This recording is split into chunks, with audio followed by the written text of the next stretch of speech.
What would you do if the devil sat at your dinner table? When he kisses your cheek, smiles, and manipulates an entire mafia family for decades. Riccardo Viscari's criminal record is a classic example of narcissistic megalomania. He betrayed his student sister. He drove Elena's father to his death, but he justified it as a way to teach Dante a lesson about power. The most terrifying manipulation lies elsewhere. He forced bodyguard Matteo to betray his boss. He sent the doorman's severed fingers to psychologically intimidate the father. This isn't simply a territorial dispute, it's a brutal psychological game aimed at eradicating any glimmer of empathy within the underworld. And here it is, the final scene. It all goes down when Dante Salvatore drops the coldest line in history, basically shattering their whole fake reality. Don't confuse duty with love. Talk about a surgical strike to the heart. This guy is pure, uncut authority, and his silence is scarier than any threat. For 11 months, she was trapped in his world, living in constant heart-pounding terror. She had to learn his language of quiet, the way he slid a rosary through his fingers, the calculated space he always kept between them. In this world, hope was a death sentence. Within 2 minutes, she's gone. Vanished. In 2 hours, his hounds will be hunting her down. And that tube she's clutching, the only thing her father left her, holds the key to bringing his entire empire crashing down. The papers stashed inside that thing were her entire legacy. And they spelled out 2 possible futures. Either Dante Salvatore's reign continues, or the massive lie holding them together gets blown to absolute smithereens. It all kicked off at the study door. The first sound she heard was the rosary, that quiet, rhythmic click of black stone against his skin. Was he praying, or was he getting ready for a hit? The calm rhythm of it was way more terrifying than any shouted order. She's standing out there with the tray, the coffee getting cold, while inside, his guys are plotting a murder in hushed Italian. The door was cracked open just enough, a total power move, a signal to the whole house about who was in charge. One of his lackeys mutters, "Too messy." Then Dante's voice cuts through, claiming his property. "He touched what was mine. That's all it took." A chair scrapes, a heavy thud follows. Her face, a perfect, emotionless mask. 11 months taught her that the only way to survive was to become perfectly still. The marble floor was freezing, like a cathedral in the dead of winter, a cold that clawed its way up through her shoes. Down below, the estate's generators hummed on, a constant background drone. And there she was, a woman who belonged to Chicago's most terrifying man, playing the part of a wife, delivering coffee like any of this was remotely normal. The door explodes open, shaking the cups on her tray. Matteo Bianchi, his head of security, blocks the doorway. His jaw was clenched so tight it looked like it might shatter. A light spray of someone else's blood decorated his cuff. "Signora," he grunted out. That title made her stomach turn. Not because it was a lie, but because in this twisted nightmare, it was the undeniable truth. She walked into the room. Dante was across from her by the windows. Jacket off, tie loose, sleeves rolled up just once, showing his forearms. The air in the study was a cocktail of cedar, gun oil, and the icy draft leaking in from the old windows. Sprawled on the carpet between 2 goons was a man, his breathing a shallow, desperate gasp. Dante completely ignored the espresso she brought, his eyes locked on a map spread out on his desk. One hand was planted on the polished wood, the other, hanging at his side, was just clenching and unclenching in a barely controlled tremor of pure rage. That's when she saw it. A fresh smear of blood right across his knuckles. Her eyes locked onto it, an instinct she couldn't control. He saw her looking. "Leave it," he ordered. The words weren't just about the tray, but her gaze, the whole damn scene. With Dante, one word was a leash. She put the espresso down on the table. A wet, choking noise bubbled up from the floor. Any sane woman would have turned and bolted. Anyone with a working self-preservation instinct would have run for the hills. But the blood was already starting to creep toward his wrist, and moving on some logic she couldn't even explain. She crossed the room. She grabbed a linen napkin off the tray and reached for his hand. The tension in the room snapped, turning sharp and electric. She saw the guards go rigid. She saw it in the guy on the floor, who stared through a swelling eye like he was watching a woman stick her own head in a lion's mouth.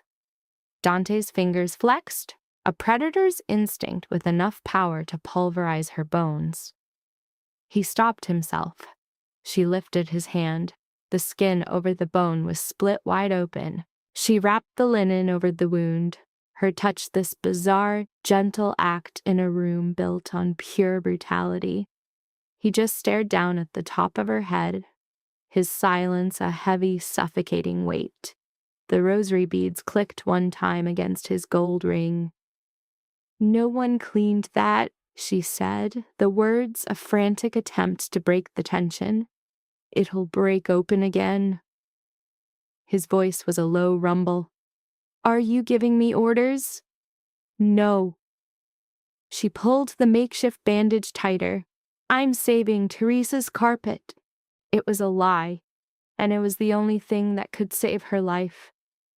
One of the guards made a strangled noise, a laugh he had to swallow before it got him killed. Dante's eyes then shot up to her face, studying her like he was seeing her for the very first time. His eyes were black holes. A faint scar sliced through his temple, a part of his story she knew better than to ever ask about. And a line was carved at the corner of his mouth, a tell that only showed up when he was at his absolute most furious. He wore his power like it was literally his own skin, a presence so undeniable it was just part of who he was. "Little saint," he murmured. It wasn't a term of endearment. It was a diagnosis, a label. He first called her that 3 weeks after their wedding, right after she asked for food to be sent to a guard who'd been shot. He used it then, just like he was using it now, to call her compassion a weakness, a naive little flaw that was just an annoyance in his world. She let go of his hand. The guards hauled the man off the floor. Matteo shut the door behind them. The study got quiet again, but it was a poisonous silence, thick with the aftertaste of violence. Dante flexed his hand, testing the knot she'd tied. "You should be upstairs." "I was bringing you coffee." "You shouldn't have been outside this room." She glanced at the map, at the blood stain near the edge, at the untouched espresso cup, a perfect little snapshot of their entire existence. For just a split second, something flickered across his face. Not warmth. It was more like recognition, a silent admission that he had so completely destroyed her fear that it wasn't even there anymore. He had made her into this. He'd tied her to him 11 months ago in a cold chapel with 6 witnesses, 2 visible guns, and one single sentence that completely rewired her world. "You will be under my protection." No vows were said, no promises made, just that one word, protection. A powerful word when you're 24 and drowning in grief. Naive enough to think that safety, given enough time, might eventually start to feel like love. The question just came out of nowhere. Her plan was to grab the tray and disappear. But instead she heard her own voice give shapes to the war that was raging inside her. Was any of it real? The generator's hum filled the silence. Dante's eyes were still locked on hers. Be specific. She hated when he did that. It was his way of saying he already knew exactly what she was asking. The marriage. She choked out. Why you kept me. Why you watched over me like I was an assignment and not. The sentence just died. She had two options: bare her soul and all its pathetic hope, or back down. He made the choice for her. Because I promised your father, he said, his voice completely flat. Because with my name, you were a harder target to hit. He paused, the rosary making a single, sharp click. If you're asking if I married you because I loved you, Elena, the answer is no. The room didn't fall apart. The floor didn't swallow her whole. Then he landed the second, even more brutal punch. I never loved you. His voice didn't even change. The pure savagery was in how clinical it was, a fact delivered like a final report. She thought she'd feel shame, but instead all she felt was a clean, sharp break deep inside her, a wound no one could ever see. She gave him a single nod. Her throat felt tight. All right, she whispered. He blinked, just once. There would be no tears. Crying was just another way to surrender. Her hands, needing something to do, reached for the tray. He watched her hands arranging the cups, straightening a napkin, as if tidying up a silver tray could fix the absolute chaos his words had just unleashed. Elena. He hadn't said her name like that in days. She looked up. He looked like he was about to say something else, maybe to soften the blow, maybe to twist the knife even deeper. She would never find out. She did the only thing she could to save what was left of herself. She turned and walked out. Back in her room, she grabbed the document tube from its hiding spot, collected her father's old leather working tools, and the beat-up prayer book with a broken spine she'd had since she was 12. She left his wedding ring on the nightstand. She left the silk robes his housekeeper laid out for her. She walked away from a life she was never really allowed to live. Matteo was waiting at the bottom of the main staircase. Signora, don't, she said. Her voice was quiet. Maybe it was the look on her face, a calm so deep it was almost insane, but he knew stopping her was impossible. He let her pass. The November air was a shock to her skin. The front gates were wide open, a rare slip-up in security, born from the absolute conviction that his wife would never just walk out into the night. The city air smelled like wet asphalt, car fumes, and the wind blowing off the lake. She just kept walking. Behind her, the gates swung closed with the finality of a tomb door slamming shut. She didn't even glance back, just bolted straight to where it all began, the apartment over St. Cecilia. Of course, his crew was already there, his security net already closing in. The place reeked of her old life. Dust, ancient paper, and the smell of book glue. We're talking 3 tiny rooms with wonky floors and windows that shook when the wind blew, right above the Bellini bookshop. She hadn't set foot in here for a year. Dante's guys cleared it out after the wedding, saying it was for her protection. Right. But unlocking the door at 3 a.m, the air was a total ghost, smelling of paste, lavender, and her dad's old pipe tobacco. A normal life. So she's back, standing in the dark with a bag strap cutting into her shoulder, shaking for a solid 23 seconds. It's not just because Dante's a monster, though that's part of it. And it's not the latest kick in the teeth. The real gut punch is the apartment itself. How it's still so stubbornly hers, like it refuses to let her be erased. She wipes her face, drops her father's tool case on the table, and starts her lockdown routine. Then, at 8 a.m, a knock. She yanks the door open with a letter opener held like a dagger.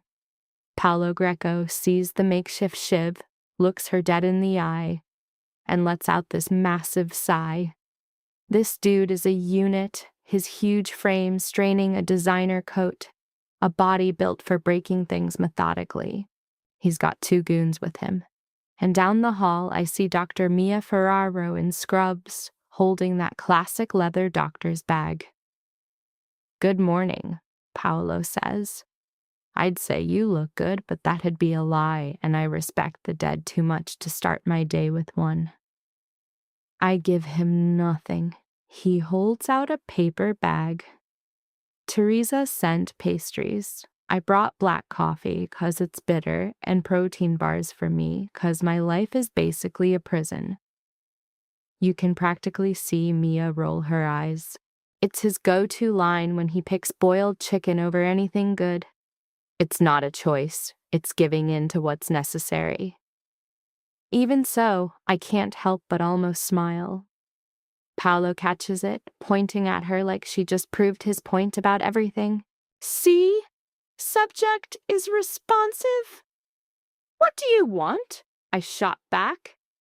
And just like that, his whole act vanished. The funny guy was gone, replaced by pure coiled menace, even though his face didn't move an inch.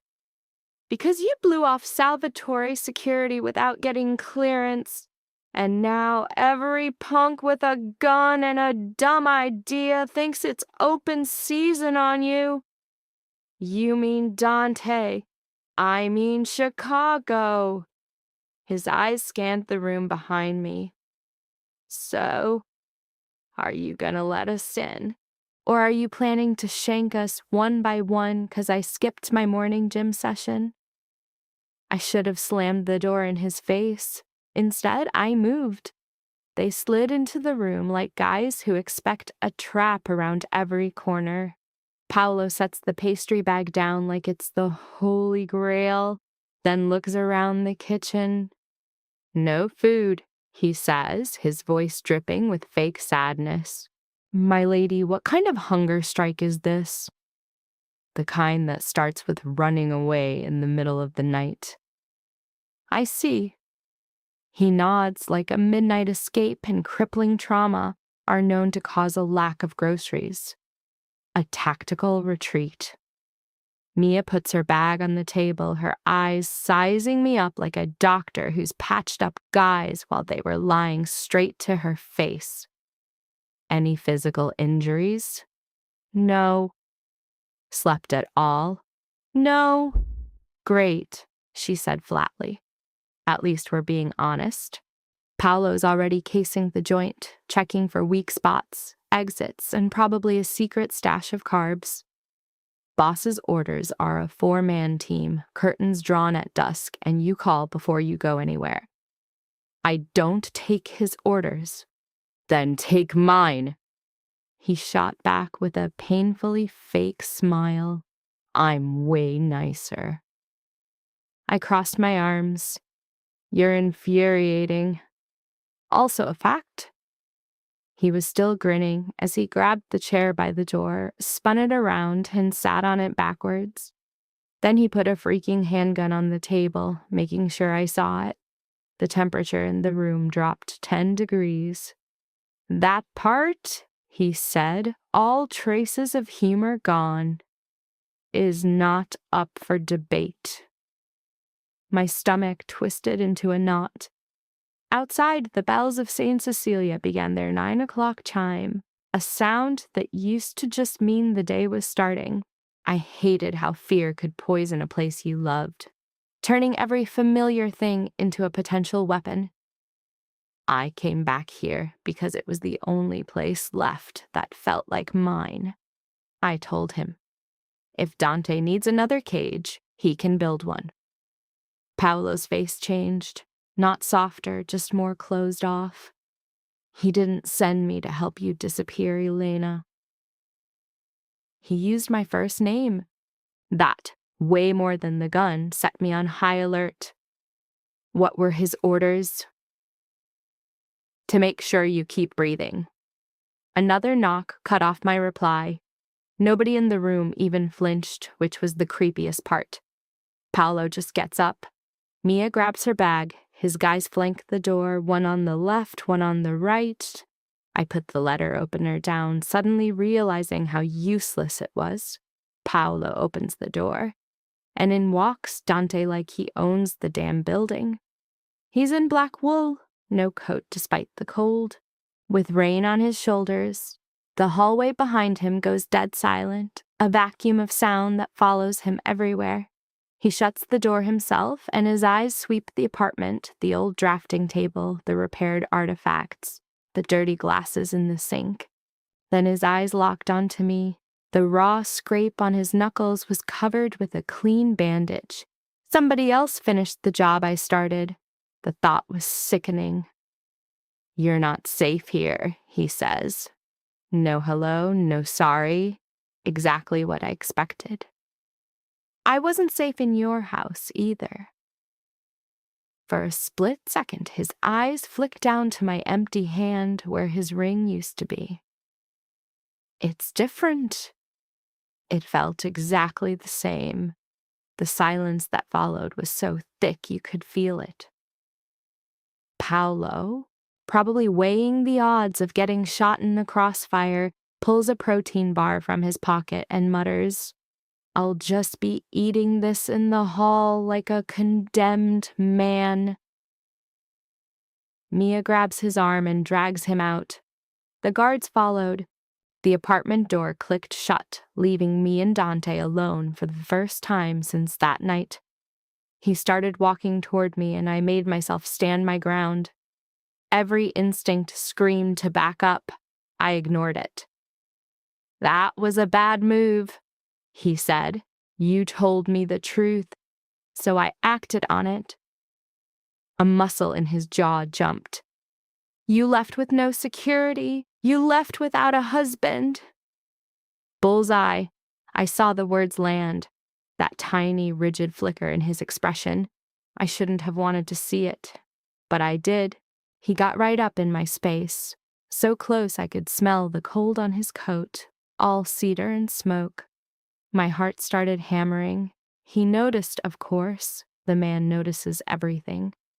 "There are people looking for what your father hid," he said, his voice dropping low.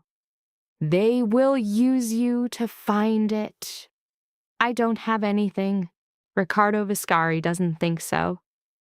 That name was a shadow in the Salvatore Syndicate. I'd heard it in conversations that would just stop cold. Advisor, family friend. My dad once called him charming, but said it like he was talking about a beautiful, deadly snake. "If this was about my father, you should have told me before we got married." Yes. That one word, that admission, hit harder than any lie could have. I just stared at him. "Is that all you have to say?" "It's the truth." I let out a short, disbelieving laugh. "The truth is just another weapon for you, something you only use when it can hurt someone." His eyes dropped to my mouth and stayed there just a second too long. And that was the first time it almost happened. It was right there in the air between us. Something sharp and crazy, a feeling I refused to name. Then he snapped out of it. "You can stay here for the day," he announced. "Tonight I'm moving you to a safe house." "No." Little saint. The cold was back, that quiet, "I own you" tone. He said it like his hand was on the back of my neck. "No," I said again. He glanced at the prayer book on my table, the one I'd grabbed without even thinking. His eyes stayed on it, his expression a total blank. He walked to the window, pulled the curtain back just enough to check the street, then let it fall. "You can hate me from somewhere safer," he said. "I don't hate you." And that was the whole problem. We both knew it. When he turned back to me, his stillness was borderline lethal. I should have taken it back. I just stood there, my hands shaking so bad I couldn't hide it, letting him see the tremor. He didn't say anything else. He didn't need to.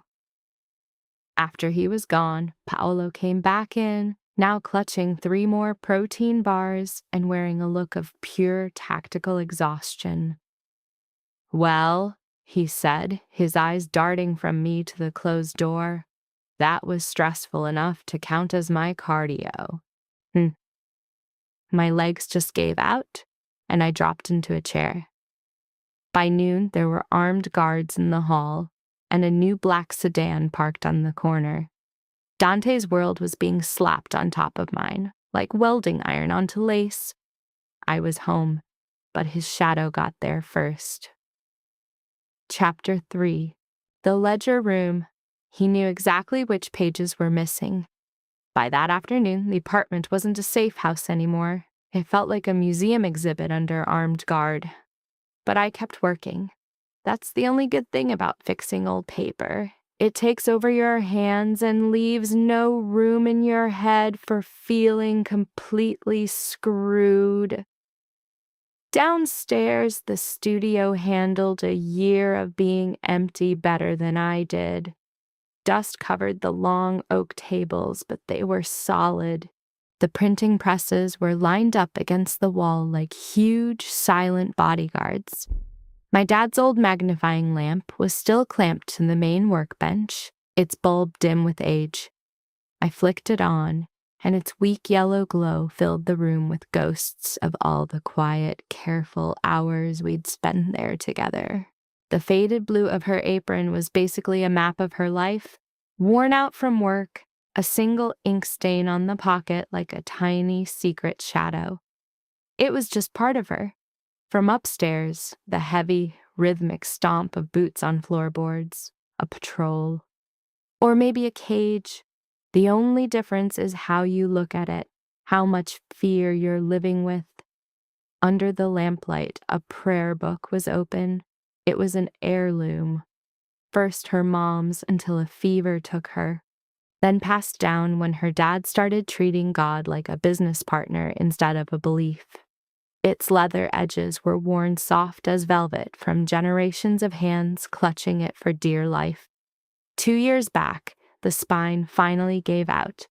She remembered fixing it, stitching fresh linen into its core while her father watched from the other side of the table, his face a complete blank she couldn't figure out then, and understood even less now. This was the same book Dante had handled just this morning, turning it over and over like some complicated lock he'd failed to open a long time ago. All day the book just felt wrong, like a glitch in the system of her life. She started looking where secrets usually get buried. The hinge. Fixing something is like doing surgery or talking to ghosts. The paper will tell you where it hurts if you can just get your own racing heart to shut up for a second. She laid the book flat, slid a thin steel micro spatula under the new lining, and she felt it. Right away. Something was off. It wasn't just old. The weight was wrong. One cover was heavier. She froze. Her father's voice popped into her head, a phantom warning. You can't rush discovery. A clumsy move will destroy the very thing you're looking for. Super carefully, she dabbed a bit of moisture on the glued-down seam, felt the old linen give way, and lifted a corner, just a peek. And there it was, carved out of the board itself, the ghost of a hidden compartment. It was empty. Her heart just stopped. Something had been hidden in there. Something thin. Something long. Something exactly the size of a folded piece of paper. Downstairs, the bell on the shop door went off, a sudden, brutal rip in the quiet. She jumped, a nail scratching the page as she muttered a curse. She threw a cloth over the book and headed for the stairs. Paolo was in the doorway, juggling 2 coffees, basically defying gravity with his whole existence. An offering, he said, 1 black for your ongoing suffering. 1 with sugar, because even saints need a pick-me-up. You're out of a job, I see. I am not. So harassing me is your new full-time gig? He held up a paper bag. And before you start, no, I didn't get pastries. Mia says if I keep eating my feelings, my jawline's gonna become a thing of the past. Mia's a smart woman. Paolo clutched his chest, faking total agony. Go easy on me. My love for her has already seriously damaged my will to live. He came up the stairs like he owned the place, living proof that in Dante's world, a boundary is just a friendly suggestion. His eyes scanned her workspace, and he let out a low whistle. This room always smells like rain on dry dirt and dust from an old church. It's book paste, she shot back, deadpan. Whatever it is, it makes me want to confess to sins I haven't even thought of yet. That's assuming you have the willpower to wait. Ouch. He set the coffees down on the only clear spot on the table, and his gaze locked onto the prayer book. So, is this the item everyone's freaking out about? Her voice went sharp. Freaking out about to who? He threw his hands up, surrendering instantly. Not me. Be careful. It belongs to people who were told in no uncertain terms not to touch it. And that could only mean Dante. A cold knot of dread tightened in her gut. Before it could blow up into full-blown panic, the bell rang again. This time, all the clowning around vanished from Paolo's face. He pushed past her, his right hand already digging inside his coat. Stay here, he ordered. She didn't. From the top of the stairs, she saw Matteo let Dante in. He strode into the studio, his coat dark and wet from the night, his eyes scanning everything like weapons. The tables, the shelves, Paolo's now cold coffee, the cloth hiding the book. This is an invasion, she said, the words just tumbling out. The way you walk into a room like you're here to pass final judgment. Paolo made a noise, something between a gasp and a prayer. Dante completely ignored him. Show me. The right answer was no. The only answer was no. But instead she pulled back the linen cloth. He moved right next to her at the table, shattering the tiny bubble of her personal space. He was so close she could feel the heat coming off him through her sleeve, a warm spot in the chilly room. A rosary was wrapped once around his hand. Dark beads, pale skin, a single sharp click. Her heart hammered back in response. There was a cavity in the board, she said, keeping her voice strictly professional. It's empty now. You're the one who ordered the spine repair 2 years ago. That's right. Who had the book after that? My father. And me. No one else. Dante's eyes flicked from the exposed compartment to her face. Are you sure? She met his stare, stung by what he was implying. This is what I do for a living. He held her gaze. I'm aware. He said it with this weird heaviness. It wasn't a dismissal, and it wasn't doubt. It was something that freaked her out way more. It was respect. This was the second time he'd almost made contact. Not with his hands, but with this silent, creepy understanding. This feeling of being seen, of being sized up with scary accuracy in her own territory. She pointed at the board. There's more! She moved the lamp so the light grazed the paper. Right there, in the margin under the old cover page, were tiny, almost invisible score marks. The ghost of something thin being slid in and out over and over again. It was accessed regularly, she pointed out. This wasn't a one-time thing. Paolo just watched them, his face glued to the scene, like a guy watching a bomb squad waiting for the boom. Dante's mouth was just a single hard line. Your father was running an operation behind my back to keep you alive. A clean, hot shock of rage washed over her. Then maybe everyone in this damn city can stop making decisions about my life for me. Before anyone could answer, the back window exploded in a shower of glass. Matteo hit the floor out of pure reflex. A second later, Paolo's hand slammed her shoulder, forcing her down just as the sound caught up.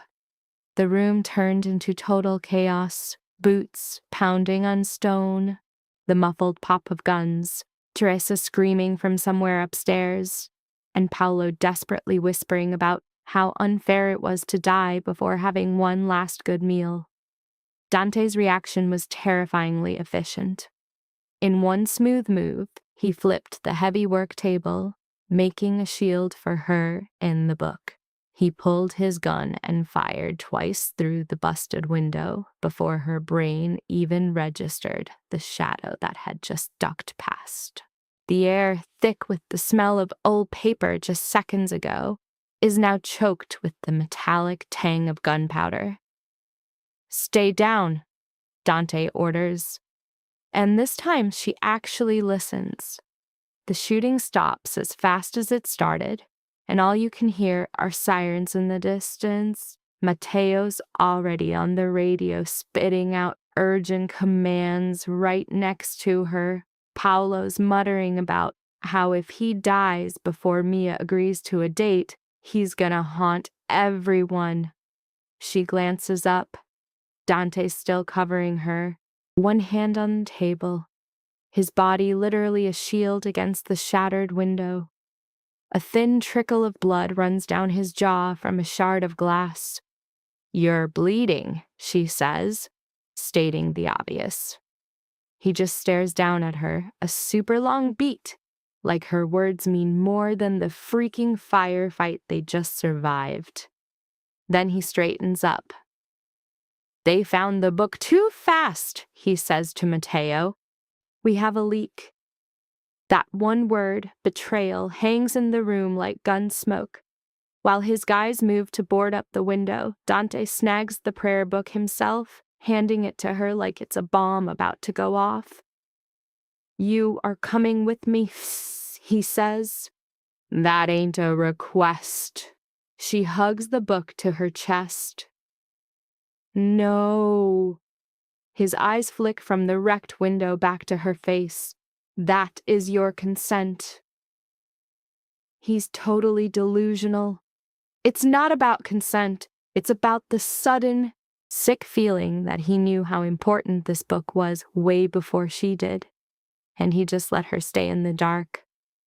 Dante had first noticed her hands, how crazy steady they were when fixing broken things. He saw it that night in his study when she patched up his hand, not like a woman touching a man, but like some scientist checking out a weird specimen. Now, as he watches her protect that prayer book under the busted window, two things click for Dante with ice-cold clarity. First, Riccardo is done playing nice. Second, Elena Bellini would walk into her own grave before she ever lets anyone control her. God help the poor suckers who mistake that iron will for weakness. Chapter 4.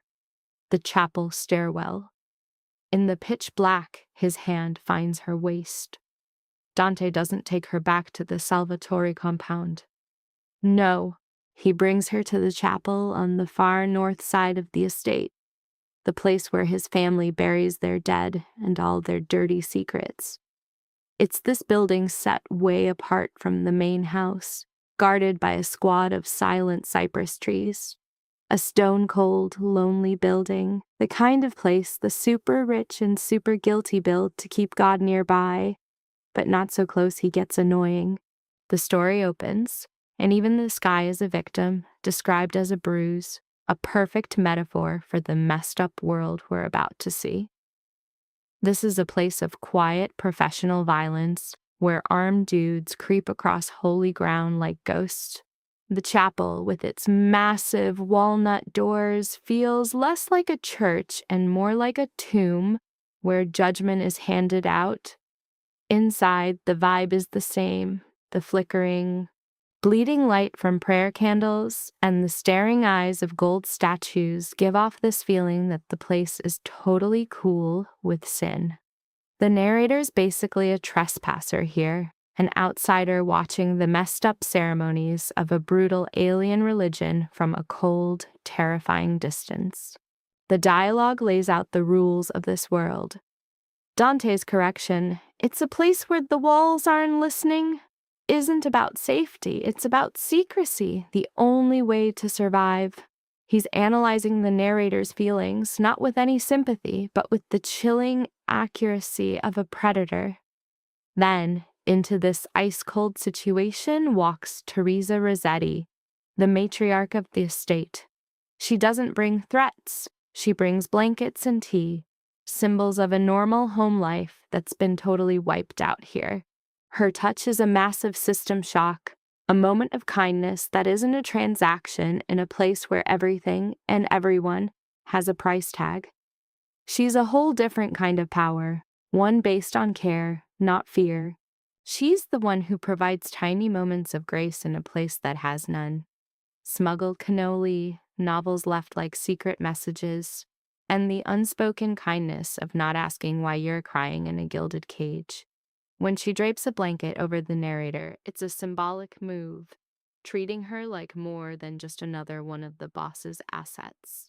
From the pews, Dante watches the whole thing, his fingers just working a rosary. Click, click, click. Every sound is like punctuation in the silent, suffocating sermon of his power. The arrival of Paolo and Mia brings a flash of dark humor, a survival tactic for people who live in the shadow of guys like Dante, using jokes to get through their own gnawing misery. In their world, even desserts are an act of defiance. The way Mia deals with Dante is telling. She cleans his cut with a practicality that's almost rebellious. His reaction when she touches near his temple is a tiny flinch, a flash of a backstory that started long before this current mess. It's not a reaction to pain, it's a man recoiling from a memory. His curt dismissal, "I'm fine," is immediately shown to be a lie. Mia's comeback?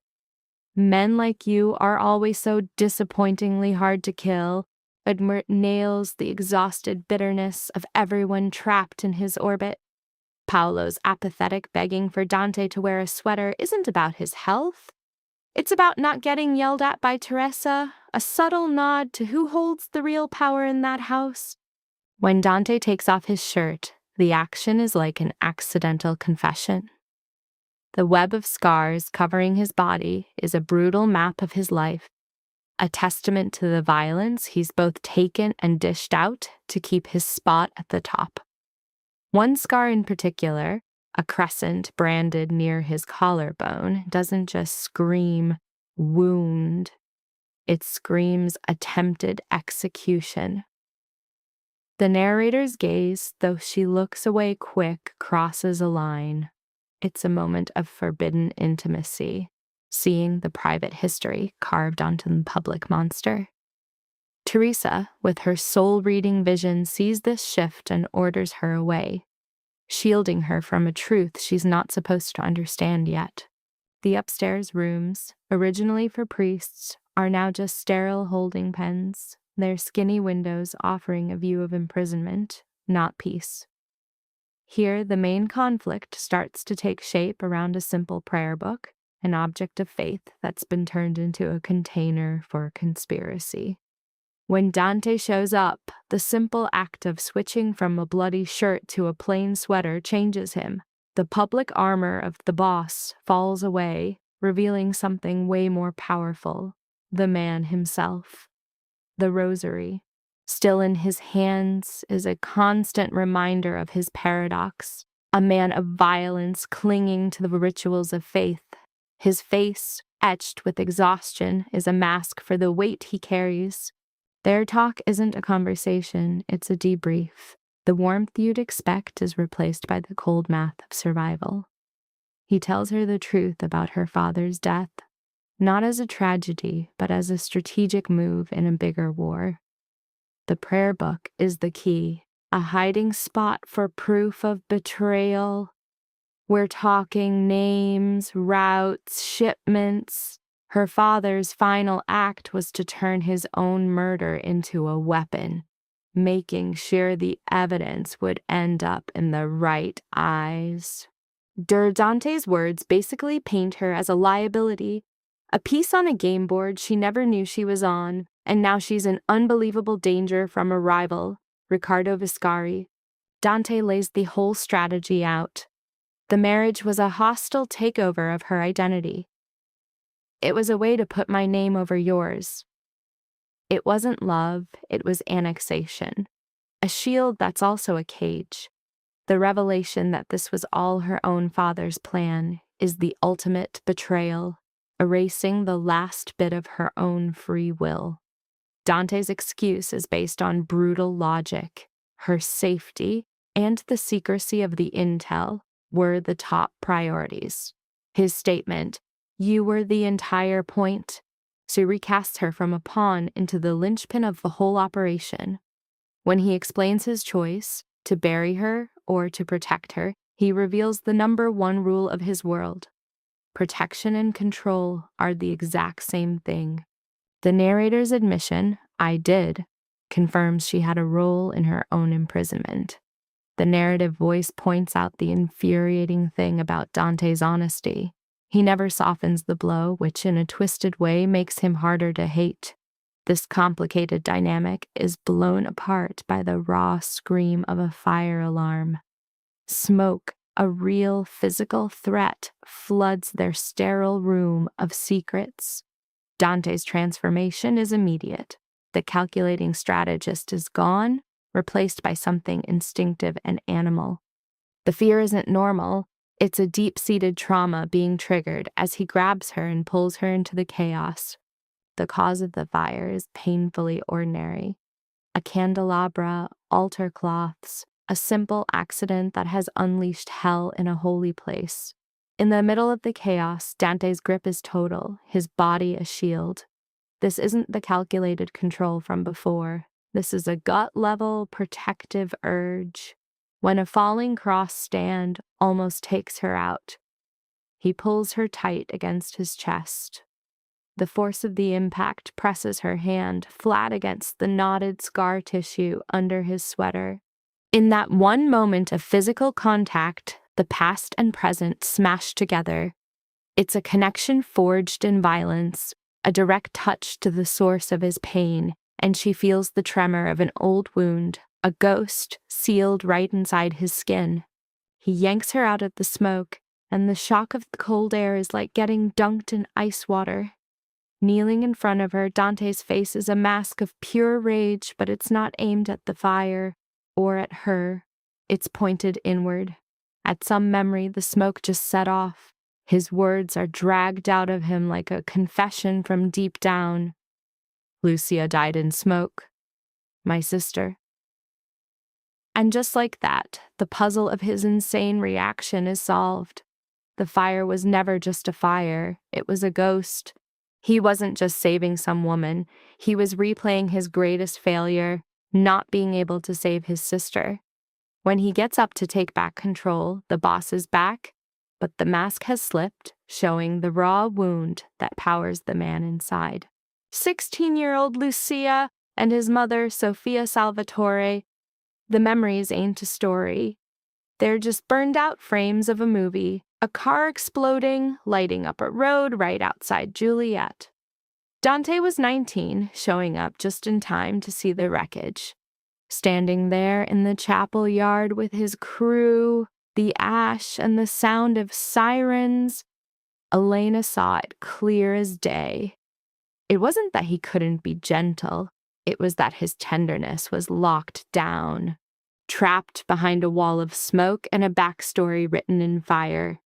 Case File 5, The Burned Margins. Her dad hid a secret in a prayer. By dawn, the chapel smelled heavy, like wet stone and blown-out candles. The fire was put out fast, less of an attack and more of a message. But it left this nasty black scar on the stone, with soot all over a saint statue. In the gray light, his men worked so quietly it felt like a funeral. Sabotage. That word was just hanging there. You could feel it. In Dante's world, disasters never have such perfect, damning timing. She was at the desk upstairs, the prayer book cracked open under a magnifying glass as the sun started to come up. Sleep? Nah, that wasn't happening. Every time she shut her eyes, she felt the ghost of Dante's hand on her waist, a physical memory that logic couldn't erase. It was confident, solid, the touch of a man forged in catastrophe. And she hated that her own body remembered it with a loyalty her mind would never allow. The fire did more than just burn stone. It pried open things that were supposed to stay buried. Heat melts glue. Water shows you where things were patched up. And fire, like her dad used to say, always exposes the lies in the binding. He'd been talking about books, forgeries, leather, and glue. She never got it, not until this morning, that he was also talking about men. She slid the heat-warped page under the lamp, watching as these faint, ghost-like lines started to appear, created by air trapped inside the paper itself. It wasn't writing, not exactly. It was the impression of his hand, a clue left behind by her father. The imprints were precise, controlled, the ghost of a hand that had no time for any tool that wasn't sharp. She hit the page with a light dusting of graphite powder. The carved-in lines soaked up the black, becoming just clear enough to make out. This wasn't a prayer book. It was a ledger. Shipping manifests, numbers, street initials, and then one single line jammed into the paper so hard it almost ripped through. El Salvatore Route. Viscari cleared. Her mouth went dry. Lucia. Then, from the shadows behind her, a floorboard creaked. She spun around so fast the magnifier flew out of her hand and clattered on the desk. Dante? Standing in the doorway. His coat was slung over one arm, hair still damp and dark, with the black rosary coiled once around his knuckles. He didn't bother making an excuse for just showing up. He never did. The only announcement he ever gave was the way the air in a room would just go thick and still. "You found something?" That wasn't a question. It was a statement. Her eyes shot back to the page. "You knew my father was keeping a record." "I knew he thought there was a snake in my own house?" "That's not the same thing." "No." His eyes drifted to the pressure marks, the ghost writing on the page. "It's not." Everything she'd ever learned told her to slam the book shut, to demand answers before she gave up a single thing. But the only sound she could hear was the wild, panicked thump of her own heart, and she hated the noise so much she would have done anything to shut it up. She grabbed the magnifier, focused the lens. She forced her voice to be steady. "They're impression traces," she said. "He wrote on a different page on top of this one. Enough pressure leaves a memory in the paper. The fire's heat brought it out." Dante stepped closer. He didn't touch her. He almost never did when the stakes were this high. But he was close enough for her to smell the sharp scent of soap and cedar, of clean fabric over something way, way colder. The night's chill was still on him. In the lamplight, he was all sharp lines and deep shadows. He was dead silent for a long moment. Then his voice came out, super quiet. "Read it to me." And so she did. 3 shipping lanes, 2 money transfers, 4 sets of initials she remembered from Salvatore family dinners. and Lucia's name tied forever to Viscari's. When she finished, the silence that followed wasn't empty. It was a silence that had a point, like a knife. "My father had more than this," she said, her voice shaky. "He'd never stick an entire war in one prayer book and just call it a backup plan." Dante's attention snapped to the leather tube resting on the shelf next to her tools. She followed his eyes a second too late, and that's how he pulled the secret she was hiding right out of her. Not with words, but because his gaze found it and locked it down. "You took that when you left," he said. And it wasn't an observation, it was a judgment. Worse, it was him confirming a truth she'd been hiding. She crossed her arms over her chest. "It belonged to my father." "What's in it?" "Nothing." "Elena." She hated how he could say her name and make any lie feel like it was made of cheap glass. She grabbed the tube from the shelf. Her own hands felt weird and clumsy as she twisted the brass cap off. A single roll of vellum fell into her palm. She'd looked at it twice since her dad's funeral and understood zero of it. Just a bunch of numbers and a wax seal flattened by time. She only kept it because he'd shoved it into her hand a week before he died. "If I can't finish this," he'd told her, "don't let Bellini cowardice bury what's true." She had kept it from Dante. Trusting him felt way too much like surrender. Now the vellum was sitting between them, a physical object, a trophy of her silence. A muscle ticked in his jaw. "You've had this the entire time." "I didn't know what it meant." "But you had it." She looked him dead in the eye. "And if I had given it to you, would you have told me the truth?" A vein pulsed in his temple. That was not the answer she wanted. He didn't even touch the vellum until she put it on the desk herself. Under the light, the old ink showed up in dark columns. A ledger.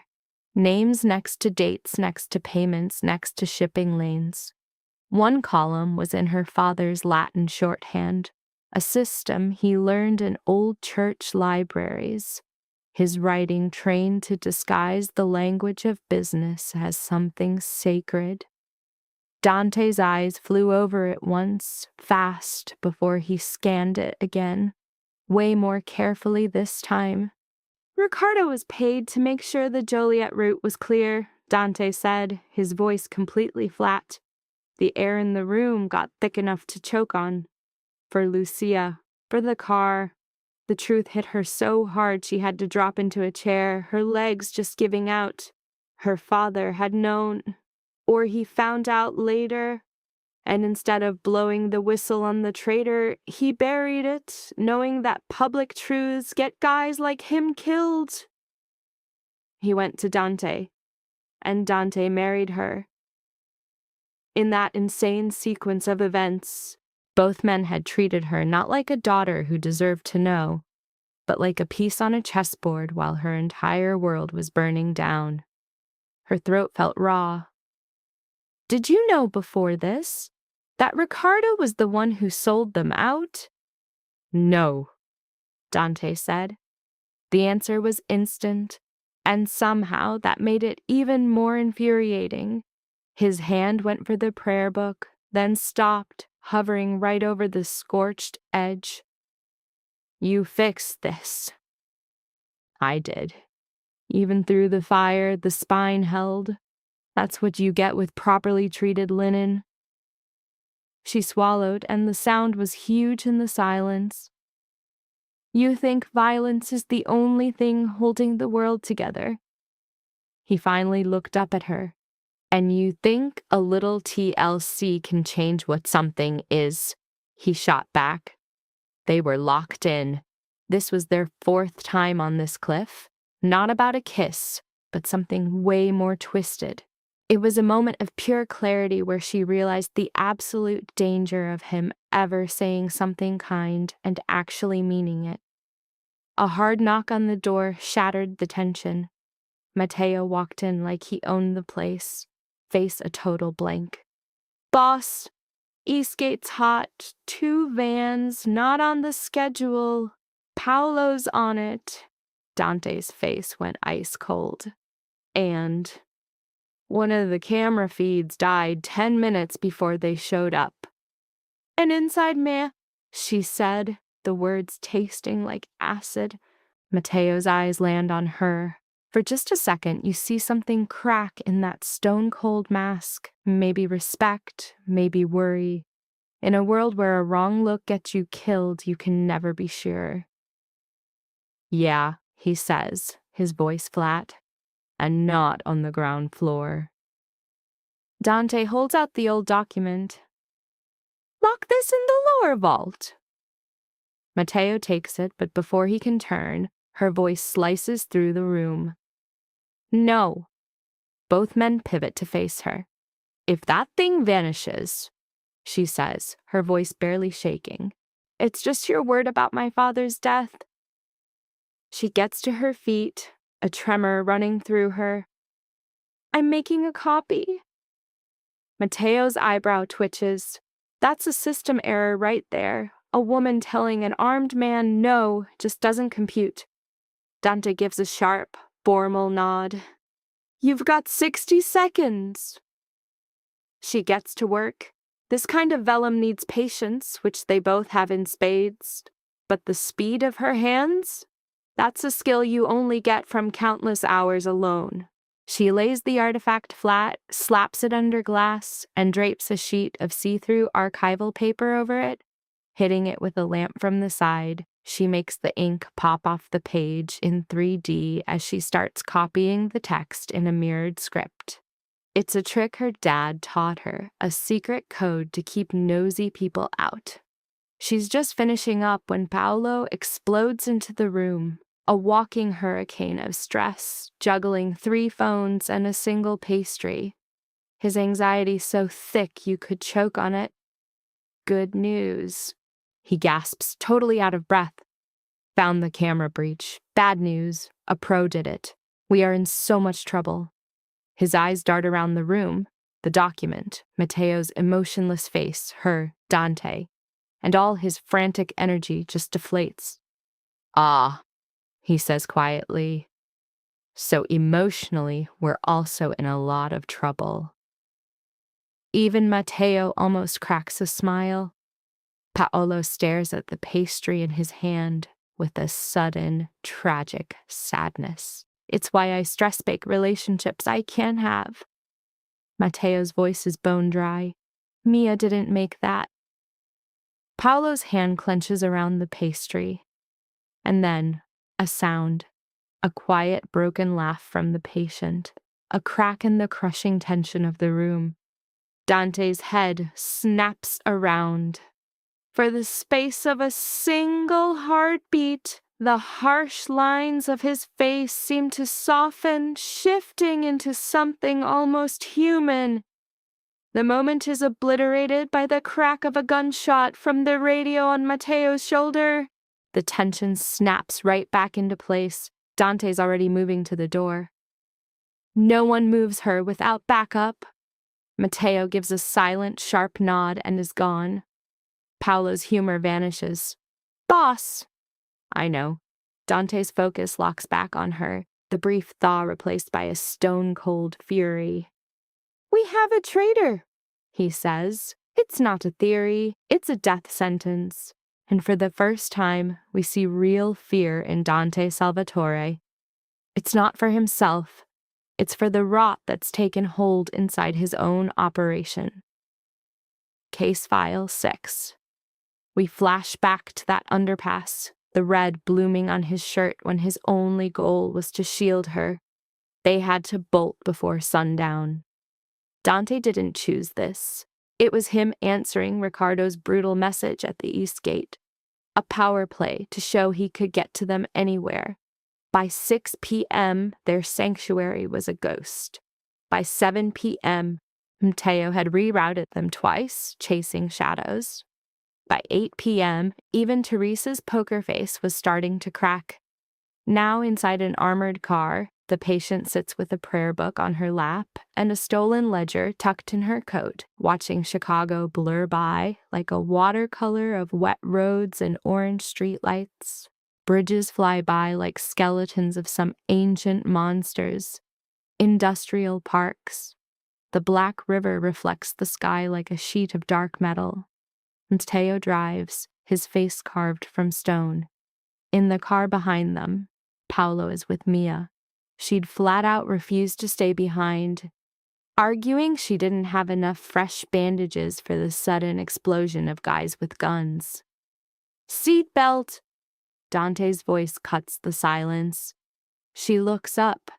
He's right next to her, one hand on the seat back, eyes glued to the side mirror, hunting for threats. He's in charcoal wool, his tie a shade of black darker than any priest would dare wear. You can't see a weapon, which means he's hiding at least 3. As his hand grips the seat, a rosary chain clinks against his ring. "I'm wearing one." Good. The word is a brick wall, zero comfort, and inside her, it sparks a wild urge to see that wall come crashing down. You could try to sound a little worried.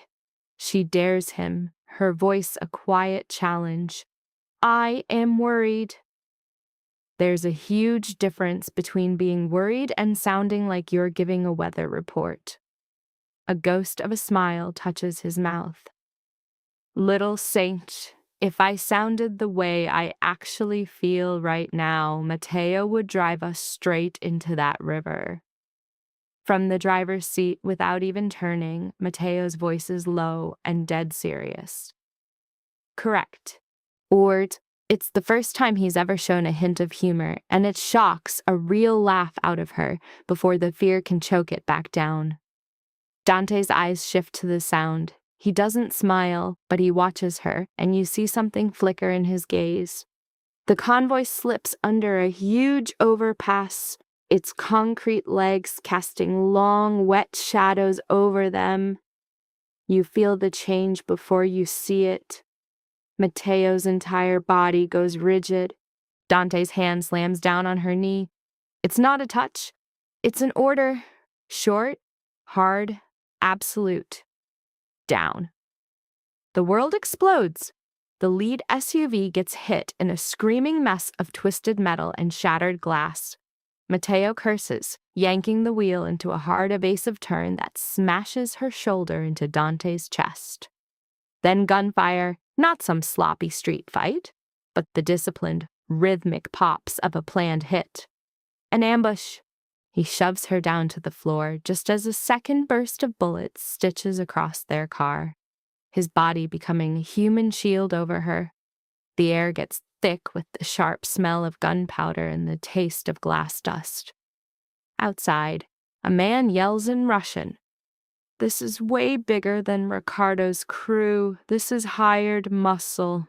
"Stay under me," Dante orders. The words are pointless. There's nowhere else to go. There's literally nowhere else for her to go, but he says it with the weight of a holy vow. The back window implodes, raining glass on them. Through the spider-webbed windshield, Mateo is returning fire. The car shakes as another bullet smacks the frame. Dante presses something cold and heavy into her hand. A gun. She can only stare at it. "The safety's off," he says, his voice the calm eye of the hurricane. "Point and pull. Only if they open your door. I don't. I know." He's acknowledging she's not a killer. No judgment. He's out of the car before she can even take a breath. It's one smooth move, door open, body low, his own gun barking death. Through the shattered glass, she sees him in pieces.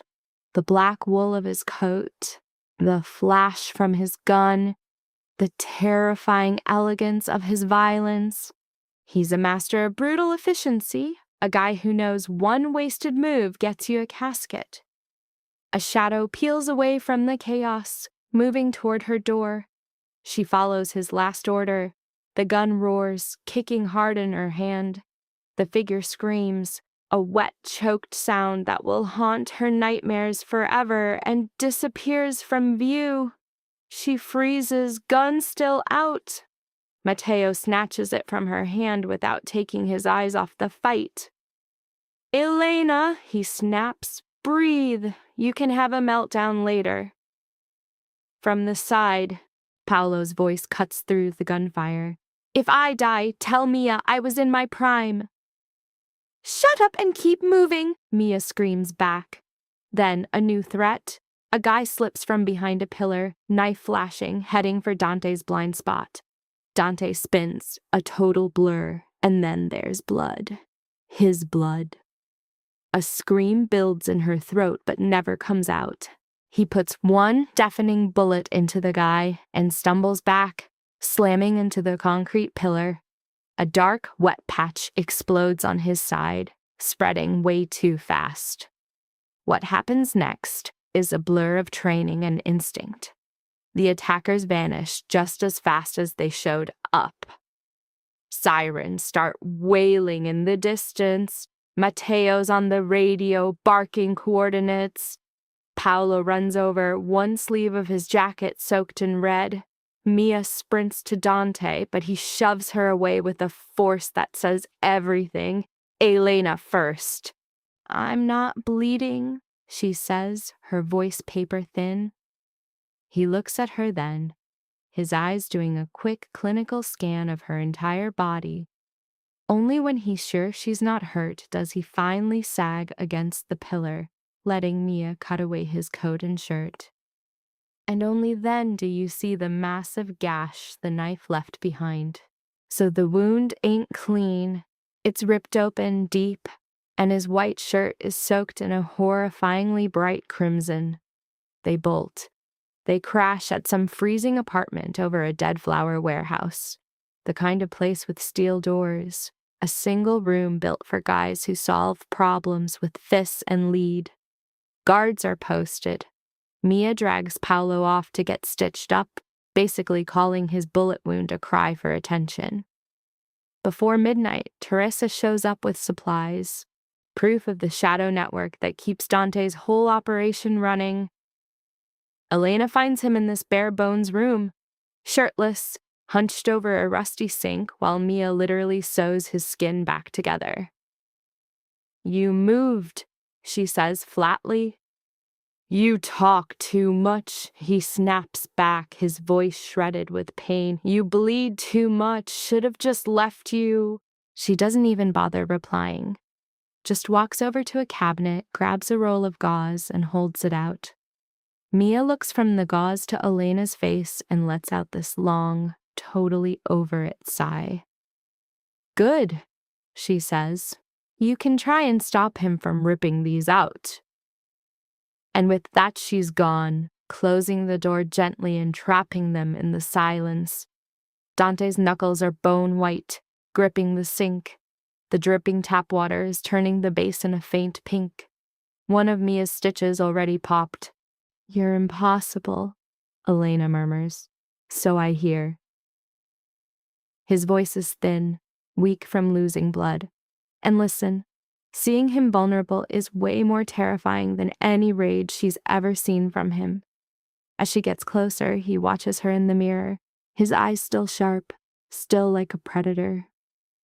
Her fingers are shaking as they hover over the gash. Then she touches him, warm skin. A muscle jumps under her fingertips.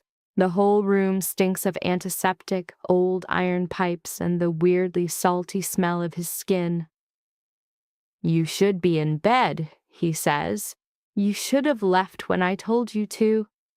Would it have mattered? Would it have stopped them? No. Then don't waste your breath on stuff that doesn't matter. For one single tense heartbeat, the room is dead quiet. His head just tilts in this way that says he's fighting back a grim laugh that would probably tear him in half. She starts dressing the wound, her hands getting steadier, less like a doctor and more like she just knows what to do. His breathing evens out while she works. Hers doesn't. You took my hand that night. he says, his voice all low and rough. She looks up, her hands frozen. In the study, he clarifies, his eyes locking onto hers in the mirror. You never even asked what I did. Not a single flinch. You just saw the blood and patched me up. The air in the room gets thick, like you could suffocate on it. That was reckless, she whispers. No. His eyes drop to her mouth for half a second before snapping back up. You could literally see him wrestling for control. It was the first selfless thing anyone's done for me in a decade that didn't have a price tag. A lump forms in her throat. So that's it. That's the real starting point. He's just laid it all out there. A truth confessed through pain when he's at his absolute weakest. Her hand trembles as she sticks down the last piece of tape. He sees it. Of course he sees it. He sees everything. Elena, he starts. I should have walked away from you right then. But I didn't. She closes her eyes. If you'd stop looking at me like that, she says, her voice cracking, I might be able to remember what my job is. Something flickered across his face. There and gone in a flash, but she saw it. In that one split second, it was like he found his reason. Dante moved toward her, a slow, calculated glide, giving her every single opportunity to back away. She didn't move an inch. His hand came up to her cheek, a total clash of textures. The rough scrape of his thumb on her jaw, the heat radiating off his palm, the insane gentleness he used with the slightest pressure. The kiss itself was barely more than solid breath, shaking only because she was.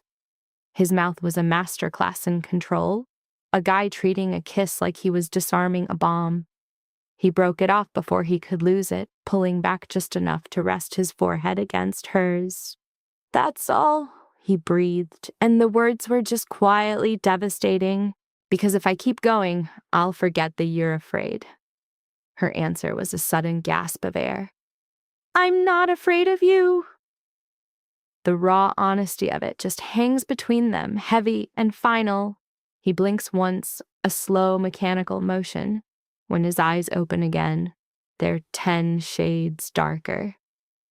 The war starts tonight, he announces, and like he summoned it with his words, there's a knock from Matteo at the door. Boss, Ricardo's crew hit the southern accounts. We've got 3 dead. 2 warehouses are on fire. With a visible, agonizing effort, Dante straightens up. The softness is gone. The boss is back, only now he's got the faint trace of her on his skin. He walks to the door, then stops and looks back. His hand closes around the rosary on the sink. He doesn't pocket it. Instead, he presses the heavy onyx beads right into her palm. They were still warm from his body. Keep this, he ordered. She stared down at the black beads sitting between their hands. Why? His gaze stayed locked on hers. Because if they break into this room, I want something of mine to already be in your hand. He was gone before she could even think of a reply. Out in the hall, guys were moving with a new, deadly kind of energy. The war had started. Chapter 7. The train station, a real chance to escape, had finally shown up. She was learning that a real-life family war had none of the honor you see in movies. It was the sound of 3 phones ringing all at once in the dead of night. It was Teresa, passed out in a chair with a rosary wrapped tight around her wrist. A seriously weird mix of prayer and battlefield command. It was Matteo with a smudge on his cuff that seemed to change color and story every time she looked at it. It was Paolo, trying to sweet-talk Mia while she was literally digging a bullet out of his arm, with him threatening to sue God for unsafe working conditions. And it was her, standing in the warehouse kitchen at 4 in the morning, boiling water for coffee, trying with everything she had to ignore the sound of men in the next room counting their dead. By day 3, Dante wasn't a person anymore. He was just a force of nature, a shadow whipping through hallways. Running on 0 sleep and a whole lot of orders, he ate basically nothing. He only spoke in short, sharp commands. The only times they touched were these accidental brushes in a hallway that somehow felt completely on purpose. The rosary he gave her never left her coat pocket. She told herself she kept the rosary to keep her own hands from shaking. That was only half the truth. On the 4th night, Paolo caught a bullet that was meant for Matteo. It all went down on the lower loading bay, where some delivery truck faked its way past the main gate. She heard the gunshot from the stairwell and was already moving before anyone could stop her. By the time she hit the concrete floor, Mia was already there, putting pressure on Paolo's side as he got paler and way more dramatic by the second. "Tell my mother," he wheezed, "that I was magnificent." "You're alive," Mia shot back. "For now." Blood was seeping between her fingers. His eyes found Elena. "Ah, signora, excellent. If I lose a kidney, tell everyone it was to defend a priceless work of art." "You hate art," Matteo grumbled, his rifle still up and ready. Paolo winced. "I respect expensive paper that makes people feel things." A change in his face showed the pain had finally broken through his whole drama king act. She knelt on his other side, pressing a compress where Mia pointed. Paolo's hand grabbed hers, squeezing tight enough to hurt. The pain was grounding. A good anchor when you feel terror trying to sweep you away. "You are not allowed to die," she told him. He blinked, all the bravado gone, replaced by this deep seriousness. "Not until I've had dinner with Mia." Mia's head snapped up. Paolo let out a choked laugh. "You see? Hope." They carried him upstairs, still breathing. Elena had his blood under her fingernails for the rest of the day. That evening, Mia found her on a back stairwell, looking exhausted and with a dark stain of Paolo's blood on her shoe. "You can still leave," she said, her voice a whisper. Elena didn't say anything. Mia pushed a passport and a train ticket into her hand. "My name, my maiden name, Bellini. Dante has no idea about it," she whispered. "Teresa knows. Matteo will drive you to Union Station if I say it's a medical transport. A train leaves for the east at 9:40. From there, you've got a contact in Philadelphia, and then you're a ghost." The air on the landing felt thin, used up. "You're setting up my escape?" "I'm setting you up with the choice, while you still have one." Below them, a door slammed. The sharp crackle of men talking over radios. Somewhere on the property, Dante's voice cut through the noise. A sharp command in Italian that shut 3 other dudes up instantly. Mia leaned in. "Elena, you need to listen. He will die protecting you, but that is not the same as giving you a life." The patient glanced down at the passport. Bellini, the ghost of some woman she hadn't turned into yet. "What happens to Paolo?" she asked. "He'll be fine as long as I keep hating him professionally." The joke landed like a brick in the tense room. Mia's look softened. "You're not a prisoner here. You get that, right? If you stay, it has to be because you accept what this world is, not because his whole dark and brooding thing has blinded you to what this world will do to you." So it's 9:30, and she's on the platform. 6 feet away is Matteo, trying to look casual in civvies but failing hard. Dude is a walking bundle of tension. He hasn't asked a single question, which basically screams that Dante did not sign off on this little vacation. Matteo's loyalty is way too hardcore for him to go rogue out of pity. The whole place smells like diesel, wet concrete, and stale pretzels. Families are everywhere. Some little girl in a yellow jacket is dragging a stuffed bunny by the ear. Nobody gives our patient a second look. This was supposed to feel like freedom. Instead, it's like watching someone else's movie from a million miles away. In her bag, her dad's tools, a prayer book, the ledger, and a creamy envelope she's been holding onto for months unopened because she already knows what it says. It was a scholarship to the Vatican Conservation School in Rome. This was the blueprint for her life before Dante, before a marriage contract turned into a security lockdown, before she realized how much she craved a fortress just to feel safe. On the train platform, she finally opens the letter. Acceptance, a place to stay, a start date, a whole alternate reality that smells like old books and sunshine, not locked doors, and guys with guns.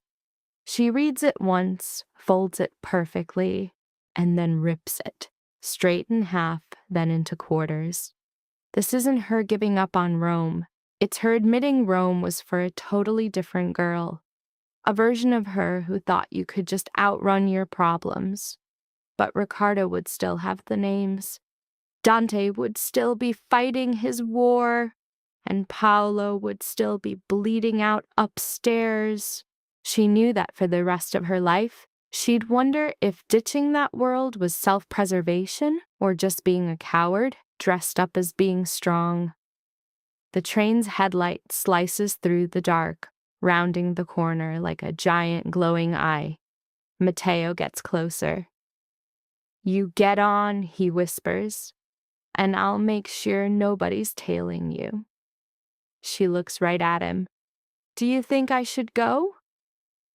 A look she can't quite place, maybe pity, maybe just bone-deep exhaustion, flickers across his face. "I think," he says, "that this world destroys women who expect men to be nicer than they're built to be." The train's roar gets louder, turning into a physical force. That should have been her cue to jump. Instead, her hand slides into her coat, fingers brushing against the rosary beads Dante gave her after the first attack. The warmth is gone now, just a ghost of a feeling she remembers. But her fingers still remember the shape of every bead. The memory of a touch, not the real thing. It was enough. She turns her back on the train. Matteo lets out a sharp breath. "You're sure?" "No," she says, her voice shaking like a leaf. "But I am going back." The sheer weight of that decision lands on her instantly. Rome, gone. The woman named Bellini will never exist. Any innocence she had left wasn't just something that happened to her anymore. It was something she just actively threw away. This was different, heavier, way more real. When she walks back into the warehouse around 10:30, Teresa sees her face and, without saying a word, pulls her into a hug. The patient lets it happen for exactly 3 seconds before pushing away, because any longer, and she knew she would just fall apart. Dante is in the operations room, a shadow standing between tactical maps and glowing screens. He clocks her the second she walks in. His eyes flick down to the bag on her shoulder, then to the crumpled train ticket in her hand, before snapping back to her face. No relief, no anger, just a stillness so intense it felt like the air pressure in the room dropped. "You left," he says, the words hitting like bricks. "I had a way out." "And?" She walks across the room, closing the space between them, making it clear this was a conversation for his ears only. "I came back." The silence is deafening.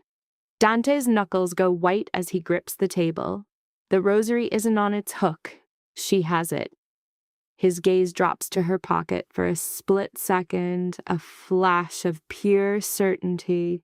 He gives a stiff nod toward the maps. Good. That's it. In front of his crew, just that one word. But as she walks to the stairs, she feels his eyes burning into her back, a touch he would never actually allow himself. She was offered a way out of the cage, and she walked right back in. Chapter 8. The Service Lift. The guy supposed to be guarding her picked the wrong floor. A couple days later, the screw-up was all hers. She started thinking that because she chose to stay, she'd somehow earned a bit of freedom inside the compound. That's just pride pretending to be smart. A war doesn't care about either of those for long. Dante had already moved the copy of the ledger. Twice. The real one, the actual book, was tucked away in a bank vault that only he and Matteo could get into. The city is imploding. Ricardo's crews are hitting the south docks and the west route. A textbook pincer move meant to find weak spots to see how fast the cops would bleed out. Every call crackling over the radio is more bad news. Another body, another asset gone, making the air in the room thick with a kind of slow-motion panic. She feels the urge to do something, anything, a totally useless feeling since she has zero clue what to even do. At noon, Matteo walks in. The request is weird, wrong from the get-go. We need the text from the prayer book enhanced. The boss wants a clean copy by tonight. She completely misses the warning signs. Dante being gone, Matteo not having a radio on him, the weirdly calm look on his face, the look of a man about to do something unforgivable. But she does it, pulling the rosary from her pocket and following Matteo to the service elevator. The sound of the doors shutting is heavy, final. She watches his hand on the buttons and sees the first real sign of the trap. He presses B3. The archives are on B2. Her own heart rate spikes.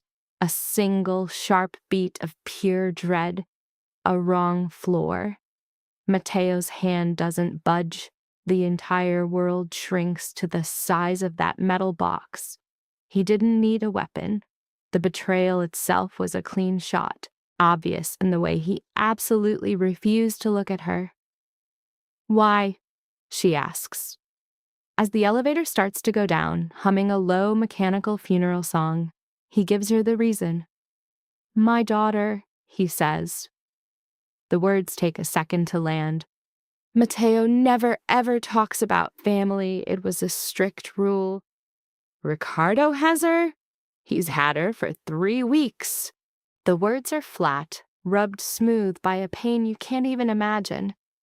He sent pictures, then one of her guard's fingers just to show he was serious. The elevator keeps sinking. You sold them roots, she whispers.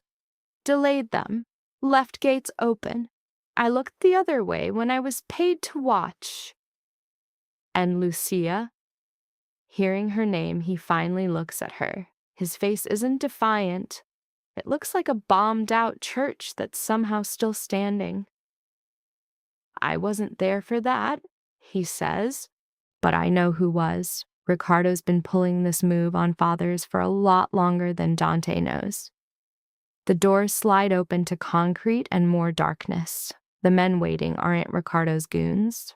They're pros, ghosts in street clothes, gloved hands. One grabs for her arm. She moves on pure reflex, driving a tiny spatula deep into the back of his hand. He yells. A second guy swings and her world explodes in a flash of white-hot pain. Matteo catches her as she goes down. Don't touch her face, he orders, his voice cracking. He wants her recognizable. Those words lay out Ricardo's entire twisted game plan. She spits a mix of blood and spit on Matteo's shoe. He closes his eyes for a second. I deserve worse. Yes, She gasps. You do. They keep moving. The spot is an old cold storage unit under the warehouse, a tomb of concrete, rust, and faint outlines of meat hooks. The room they stick her in used to be a giant fridge for flowers. Now, all it has is a metal chair, a drain in the floor, and a single fluorescent light that makes skin look dead. Ricardo shows up an hour later. He moves with the deadly smoothness of a well-oiled gun. Silver hair, a fancy navy coat, and gloves that say he's never done a hard day's work in his life. She'd seen him twice before. Both times he played the perfect gentleman, even talking about his rival Dante, like a man talking about a prized, dangerous pet. He's got that same smile on now. Elena Bellini, he says, you have your father's eyes. Same old disappointed face, like the whole world is just one big letdown. She says nothing. He grabs a chair and sits right in front of her. Dante always did like the difficult ones, but I'm not him. Ricardo's smile gets real sharp, real nasty. Not legally his? Papers can be changed. Not emotionally. He throws his hands up like he's got nothing. Now that's a way more interesting question. She just stares him down. It's the only weapon she's got. You sold Lucia, she says, straight up. He just tilts his head. I just let the ugly truth come out to play. A cold, clean feeling washes over her. She was 16. She was a daughter whose own mom was trying to snatch her from this life. He gets comfy in the chair, not a care in the world. Love turns women into fools, and then it does the same to men. Sophia wanted out. Dante? He still thinks love is something that just happens to you, like your house catching on fire. I was just trying to teach him that love is leverage. And there it is, not pure evil, something way worse, a lecture, a whole philosophy on power so baked in, it's like his own personal Bible. My father figured it out, she says. He figured out way too much, way too late. Ricardo's eyes flick down to her pocket. And now his little girl brings prayer beads to a gunfight, thinking they'll stop everything from falling apart. Her hand clamps down on the rosary. He saw it. Of course he saw it. Where is the original ledger? He asks. She gives him nothing. He sighs. Your dad used to hide secrets in the spines of old books because he thought paper had more guts than people. He was right. But paper burns. He gets up to leave, and right then, Matteo is standing in the doorway. They lock eyes. And in his face, she doesn't see a guy asking for forgiveness, just pure, uncut grief. Don't let him hurt Teresa moi, she says. The name hits him like a knife. She sees him flinch. After Ricardo is gone, she starts her breathing exercises, taking stock of her new world. One metal chair, a floor drain, one light, a sweaty, rusty pipe. And down by the floor, a little bit of leftover paper gunk, a clue, a link back to her own turf. Paper, a tiny smile ghosts across her split lip. Thanks to 3 rules her job taught her. Heat messes up old glue, humidity wrecks cardboard, and powerful men always, always underestimate a woman they've decided is fragile. She rips a piece from her slip, soaks it with water from the pipe, and starts working on an old electrical box with a hairpin and a hidden spatula. If Dante's coming, she needs to buy more time. If he's not, she's got to pull a miracle out of her hat. For Dante, Matteo being gone wasn't a thought. It was a hole in the universe. By the time the security feed showed Elena's empty room, he could see the shape of the betrayal, even if he didn't get the why. He saw the crumpled train ticket and smashed his hand against the wall. She had come back for him, and he'd invited the wolves right in.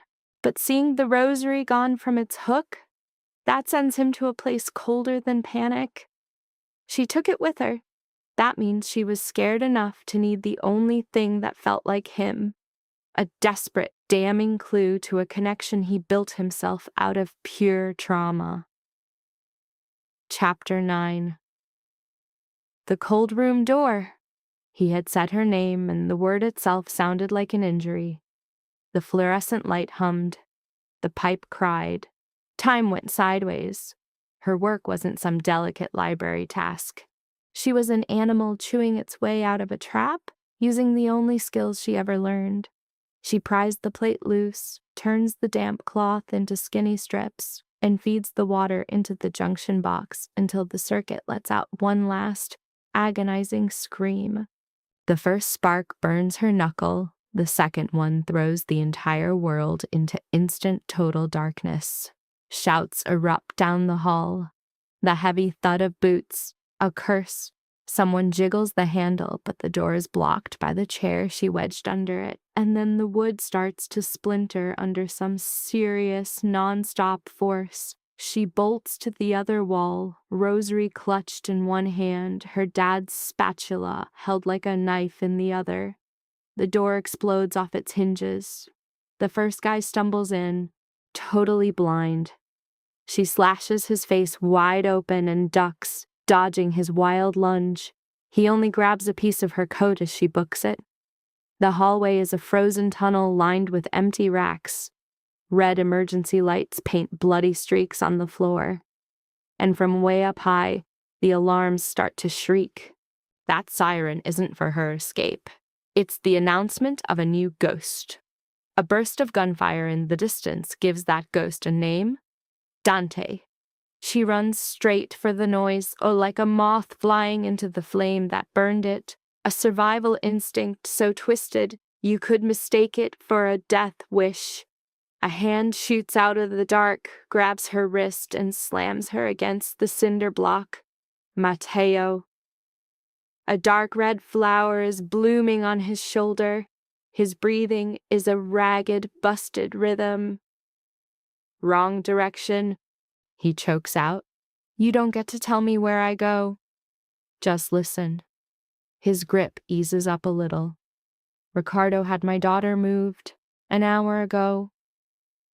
The idea of a deal just vanished. It was never a deal, it was a leash. She just looks at him, at the ghost he's already becoming. He shoves a key card into her hand, the plastic cold and final. West Freezer Gate, down the hall, opens to the loading ramp. Paolo's crew is there. And Dante? His eyes seem to drift past her, pulled toward the sound of the firefight.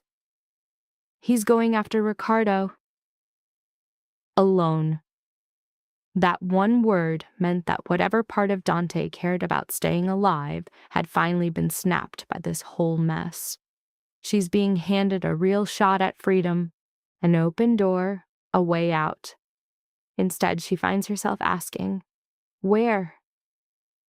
A single broken laugh escapes Matteo's lips. You actually came back for him. I came back with my eyes open. He gives a slow nod, like he's agreeing to an idea that's both incredible and completely insane. He gives her his service pistol, passing the baton in this messed-up relay race. He takes 2 steps before a shot rips down the corridor, hitting him square in the chest and throwing him back against the wall. The look on his face is just pure, almost childlike shock. She drops to the concrete beside him. Blood fills his mouth, choking his words. My daughter, he manages to get out. We will find her. He moves his head once, side to side, a slow, clear no. He pushes the key card at her again, refusing any comfort. His fingers find her sleeve, gripping it tight. Tell Dante, he whispers. I was weaker. A final confession, one last comparison, right before the light in his eyes goes out for good. She left him there, The living don't have time to mourn the dead. The hallway opened up into the main storage area, where the giant cold room doors hung open like broken jaws. Steam hissed from busted pipes, making a fog around the guys moving through the wreckage. One body was a contractor from Ricardo's crew. Another wore the uniform of Dante's security team. She stepped over both and found Paolo hiding behind a loading pallet. His face was white, but his voice worked just fine. "Ah," he says when he sees her. "The prodigal wife returns. Mia's going to owe me $50. I bet on you stabbing someone before you broke down. You're supposed to be in a sick bed." "I'm in medicine now. Call this field work." His eyes follow the gun she's holding, a flicker of pride fighting with some deep, fatherly terror. A few feet away, Mia is on one knee, slamming a new magazine into her weapon with a scary kind of grace. A wave of relief hits her face, so strong it almost looks like pain. "You have a head wound." Not enough to matter, which now that I say it probably means I have a concussion. A loud, heavy thud echoes from the office hallway past the freezers. Not falling junk, something heavy. On purpose, Dante. Paolo sees the look on her face and swears, "No, not a chance. If you go toward him, I'm going to have a heart attack right here on this spot." "I need the building plans, or a schematic." Mia was just watching now. "Elena, I know this kind of layout," I said, talking fast. "Church basements, shipping warehouses, they're all built on the same skeleton. If Ricardo has the office wing locked down, there will be a second service hall for air circulation that runs behind the line of freezer boxes." Paolo just stares. I've never been so turned on by building codes. I grabbed the chalk marker from the pallet and drew the hallway on the concrete floor. The access panel took Matteo's key card exactly where I'd marked an X. Paolo's gaze snapped from the drawing to my face, all his sarcastic armor just melting away. "You can actually get us there." "Yes." Mia's hand grabbed my arm, stopping me. "If you go into that room, you are going to see something you can never unsee."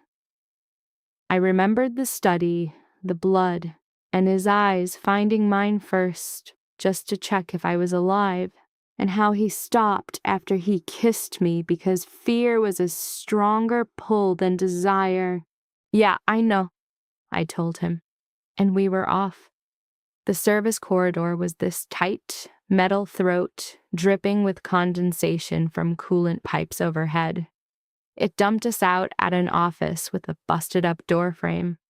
Inside, a desk is flipped over, and there's Riccardo Viscardi on his knees, Dante's hand clamped around his neck. For one crazy second, it's like a movie. Dante's back is to me, his gun is on the floor, his hair is matted with blood and his cuffs are stained red. And Ricardo, he's smiling up at him, like he's finally meeting his destiny. "Do it," Ricardo croaks. "Become me." And right then Dante hears me gasp. He whips around. Some moments don't change your life with a gunshot, but with the tiny sound of someone taking a breath. Dante seeing me alive was one of those moments. His entire vibe just short-circuited.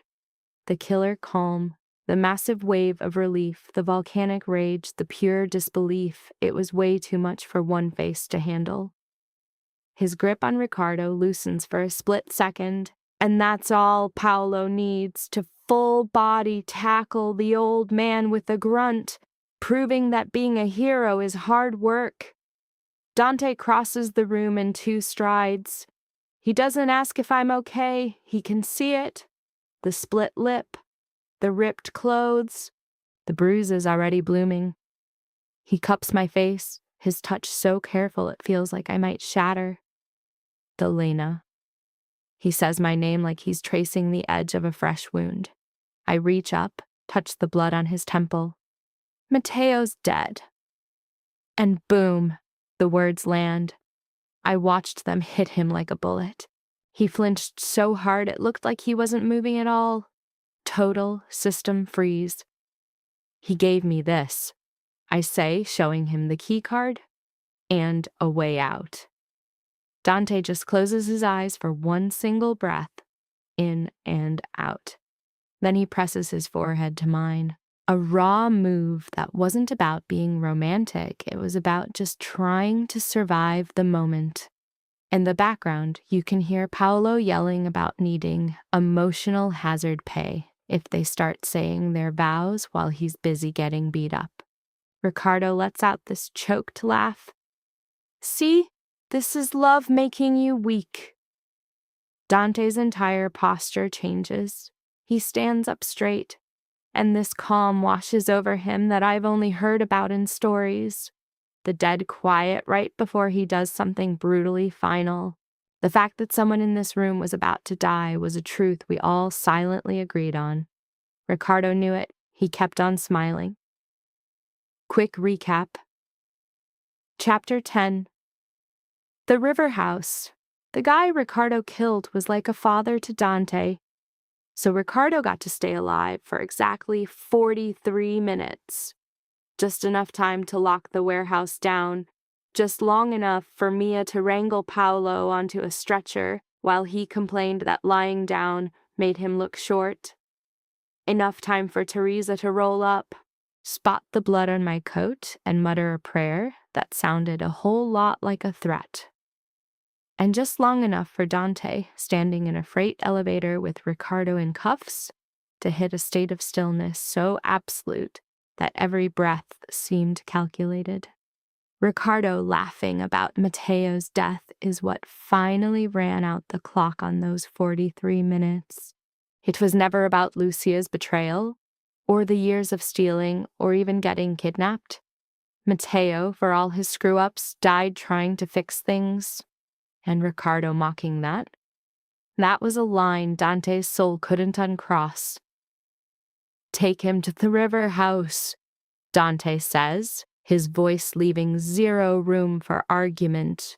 The River House.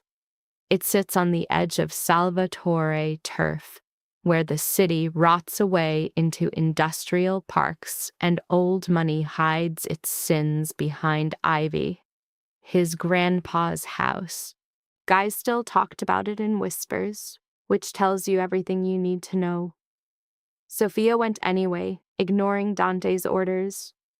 I'm ending this tonight, he grinds out in the armored truck, his hand gripping the seat in front of him. Dried blood sketched a map on his temple, a wound he wouldn't let Mia touch. So am I, she shot back. This isn't your fight. That man had my father murdered, sold your sister, and locked me in a cage like an animal. Her voice was razor-thin ice over a boiling ocean. Don't you dare presume to tell me where my own life ends. He just stared at her for a long, unreadable second before giving one sharp nod. It was everything at once: permission, surrender, and respect. 3 things that in his world were basically the same. At the River House, the air was thick with the smell of lake mud, old lemon polish, and the ghost of past horrors. The study upstairs had dead things on the walls and a cold fireplace just waiting. Ricardo was tied to a chair in the middle of the room, the guest of honor who had seriously overstayed his welcome. Mateo's other file was on the desk right next to Dante's gun, and in that moment she finally got it. This wasn't a torture chamber. This was an audit. He grilled Ricardo with the same brutal, no BS efficiency he used for violence. No extra moves, no wasted words, dates, names, shipping lanes, bank accounts. Which cop was on the payroll? Which customs agent? Which family member? Ricardo answered some questions because a big ego always needs an audience. He lied about others because old habits die harder than people do. She stood by the desk, checking his answers against her dad's ledger, making notes, her mind tracing the web of numbers he taught her to see. This was her part to play, not the prize, not the victim, but the final fact-checker. When Ricardo denied the Vatican account, she slapped the prayer book on the desk, flipping it open to the pages where the numbers were pressed into the paper like old scars. "You pressed too hard right here," she told him. "My father knew something was wrong, because you used church restoration money to hide it. A real art restorer would never abbreviate pigment orders like that." For the first time, a spark of actual interest flickered in Ricardo's eyes. "Carlo taught you well. He taught me what I needed to know." And Dante's gaze flicked to her. Pride, a quick, dangerous flash in the dark. Ricardo saw it too. A predator like him would never miss that. "That's your ultimate weakness," he whispered to Dante. "It's not love. It's recognition. You need her to see the man behind the monster, and that makes you hesitate." "And you?" Dante shot back. "What's your excuse?" Ricardo strained against the ropes, testing them. "Precision." "No," Dante said, his voice completely flat. It was cowardice in a nice suit that learned table manners. The silence that followed was so heavy, it sucked the air out of the room. And then Ricardo did exactly what a psycho does when he's proven his point. He makes it personal because just winning the argument isn't enough anymore. "Your mother begged," he said. It was pretty gross. But Lucia, she just stared at me like I'd let her down. "The way your wife is looking at you right now." Dante moved. He crossed the room so fast the chair was already tipping over before your brain could even register it. His hand slammed onto Ricardo's throat like a steel trap, hauling him halfway up as the floorboards screamed. For one awful, frozen second, she saw the future Ricardo had designed. Dante turned into nothing but a weapon of pure, blind rage, with every last piece of his humanity burned away. "Dante," she said. Just his name. It was the only weapon she had. He froze, not because of some magic power she had, but because somewhere in that hurricane of fury, enough of the man was left to hear her voice. His grip loosened, just a tiny bit. Ricardo smiled, blood blooming around his teeth. "There, that's it, that hesitation. Sophia would have hated what you've become, but this, she would hate this even more." Dante let him go. He walked back to the desk, picked up the second ledger, and held it out to her. "Read the last line." She looked down. Her father's handwriting, a perfect copy of his own, a payment record, a route approval, and one last note, a tiny detail she'd missed when she was frantically trying to decode it. "If this is found after I die, Sofia Salvatore was trying to escape with this proof. Viscardi started the fire. Don't let Dante become the evidence of him." A chunk of ice formed in her chest. She looked up. Dante saw the truth shatter across her face before she even had to say it. That was all it took. Something inside him didn't soften. It snapped into a terrible final focus. He looked at Ricardo like he could finally see the true scale of the man's debt. He didn't use his hands for the kill. He used the penknife from her kit, her father's knife. Bone handle, blade thin and precise, made for lifting ancient leather and scraping away old glue. This wasn't some blade of glory, it was a tool for a clean break. Dante used it to slice Ricardo's ties. A single, strangled laugh sputtered out of Ricardo. Dante dropped the knife on the desk, slid the evidence file over, and hit record on Mateo's phone. "You're giving me a signed confession," he stated, his voice dead flat. "Every dirty official, every route you sold out." He paused. "Then you're saying it all again for the camera."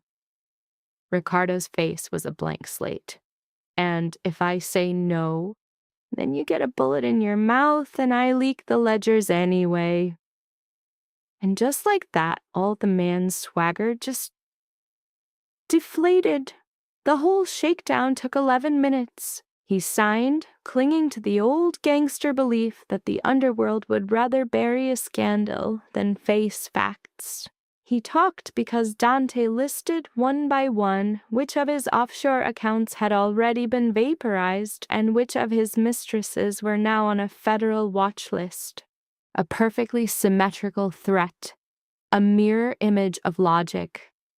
The second it was over, Dante put a single, clean round right through his heart. No last words, no theatrics, just a quiet, clean job that was colder than any scream of fury could ever be.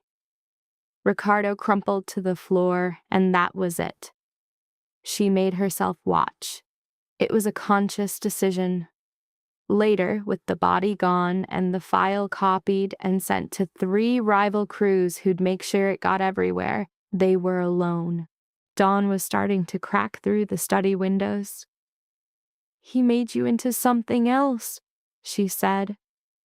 Dante's eyes were glued to the blood soaking into the carpet. He did. What now? His eyes finally met hers, then slid to the prayer book still open on the desk and to his father's knife right beside it. She was staring down a choice about her own damn soul. The cost of that choice was everywhere. Mateo was dead, Paolo was shot up, and Lucia was still gone. The idea of innocence for either of them wasn't even a memory anymore. But a cycle was finally broken. Teresa called just after the sun came up. Paolo was awake and already demanding food and compliments. Mia had held it together, but collapsed the second she was alone with Teresa. The crooked bond officials were already squealing on each other in a desperate scramble to save their own skin. Dante took the call, listened, then let out a long, slow breath. The sound of a man finally putting down a weapon he'd carried his entire life. He looked at her across the wrecked room and said the only thing that made any sense after a night like that. "The worst is over." Chapter 11. The Kitchen Table. His question wasn't simple. It couldn't be. The end of a war is never a clean sweep. There are bodies to bury, debts to pay. 2 police captains quit, blaming health reasons. The classic Chicago excuse for being scared spitless. The papers talked about some financial fraud and a tragic factory fire. Lucia's name was never brought up. Neither was her father's. Dante had them carved in stone anyway. Lucia's name went up in the family chapel.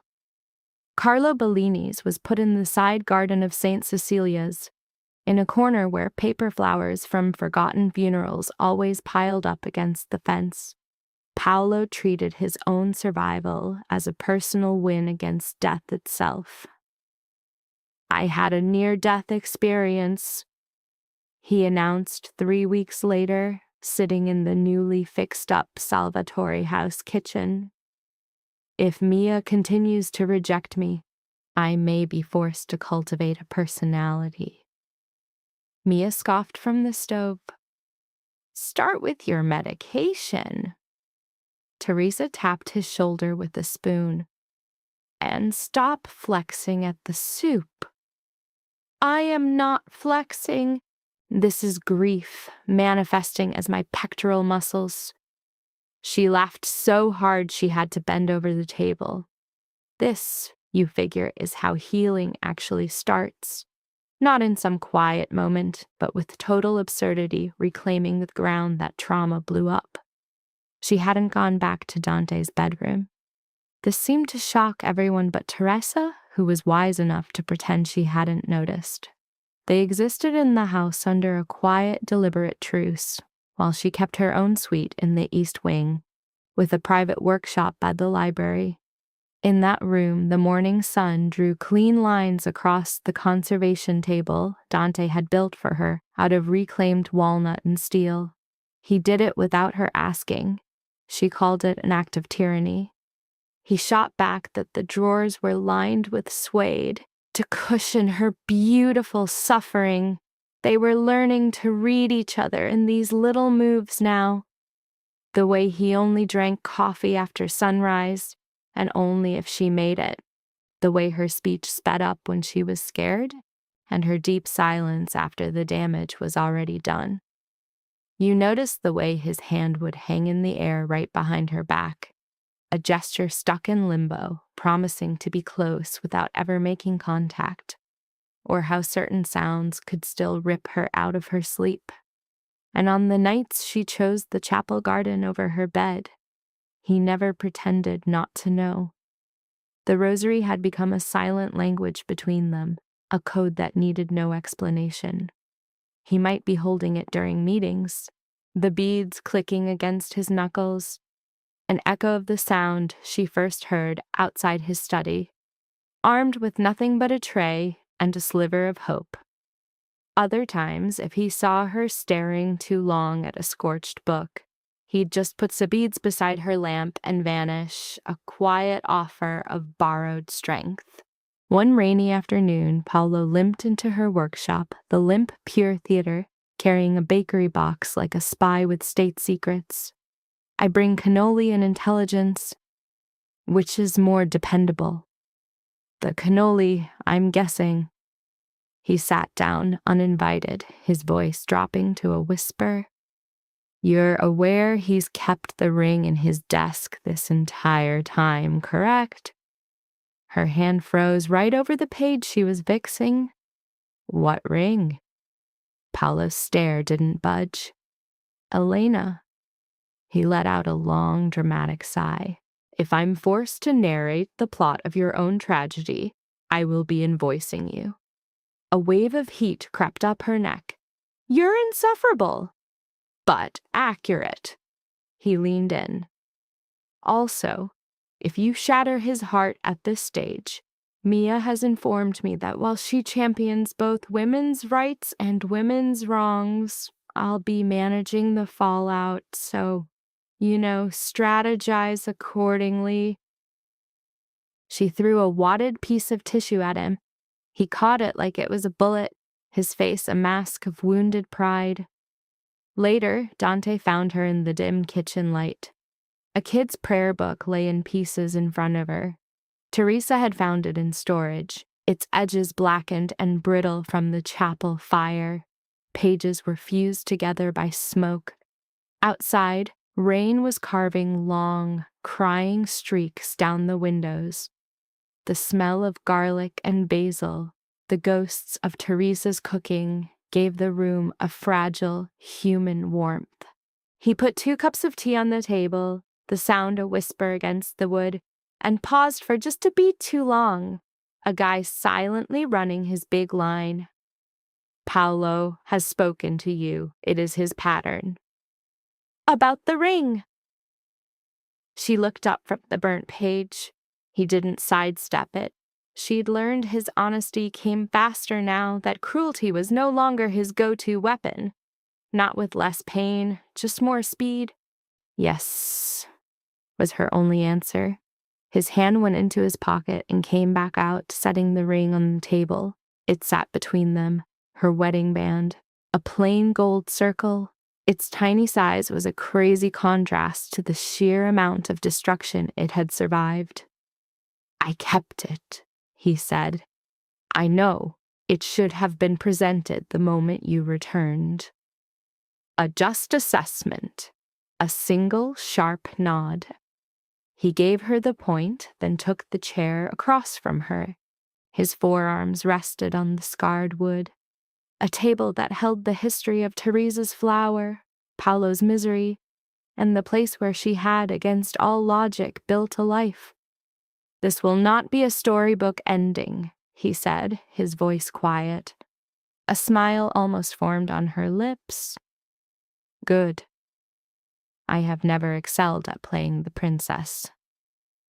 A warmth lit up his eyes, a rare, delicate light, one you could only see because she understood the deep darkness it cost to light it. "No, you are not." The rain slammed against the windows. His gaze dropped to the broken prayer book. Its charred cover was held open with weights, delicate pages kept apart by blotting paper.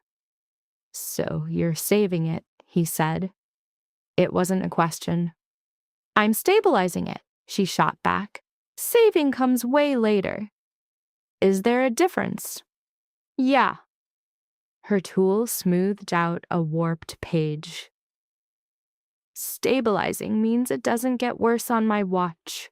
Saving is when you can actually hold it again, without being scared you'll break it." A heavy silence dropped between them, and then, with that terrifying speed of his, he crossed the massive gap of their unspoken history with a single demand. "Teach me the second part." She just watched him for a long, silent moment. This guy, this violent, locked down, impossible man, once stood there and told her he felt nothing. And now he's in her kitchen, not asking for forgiveness or a hookup, but for a tutorial on how to handle something precious. Her throat went tight. "Dante, what are you actually asking?" He reached out, his fingers closing around the ring on her finger, giving it a single turn. In his other hand, his rosary beads clicked like chattering teeth. "I'm asking," he said, "if you'll marry me. Right now. Not because of your dad's deal.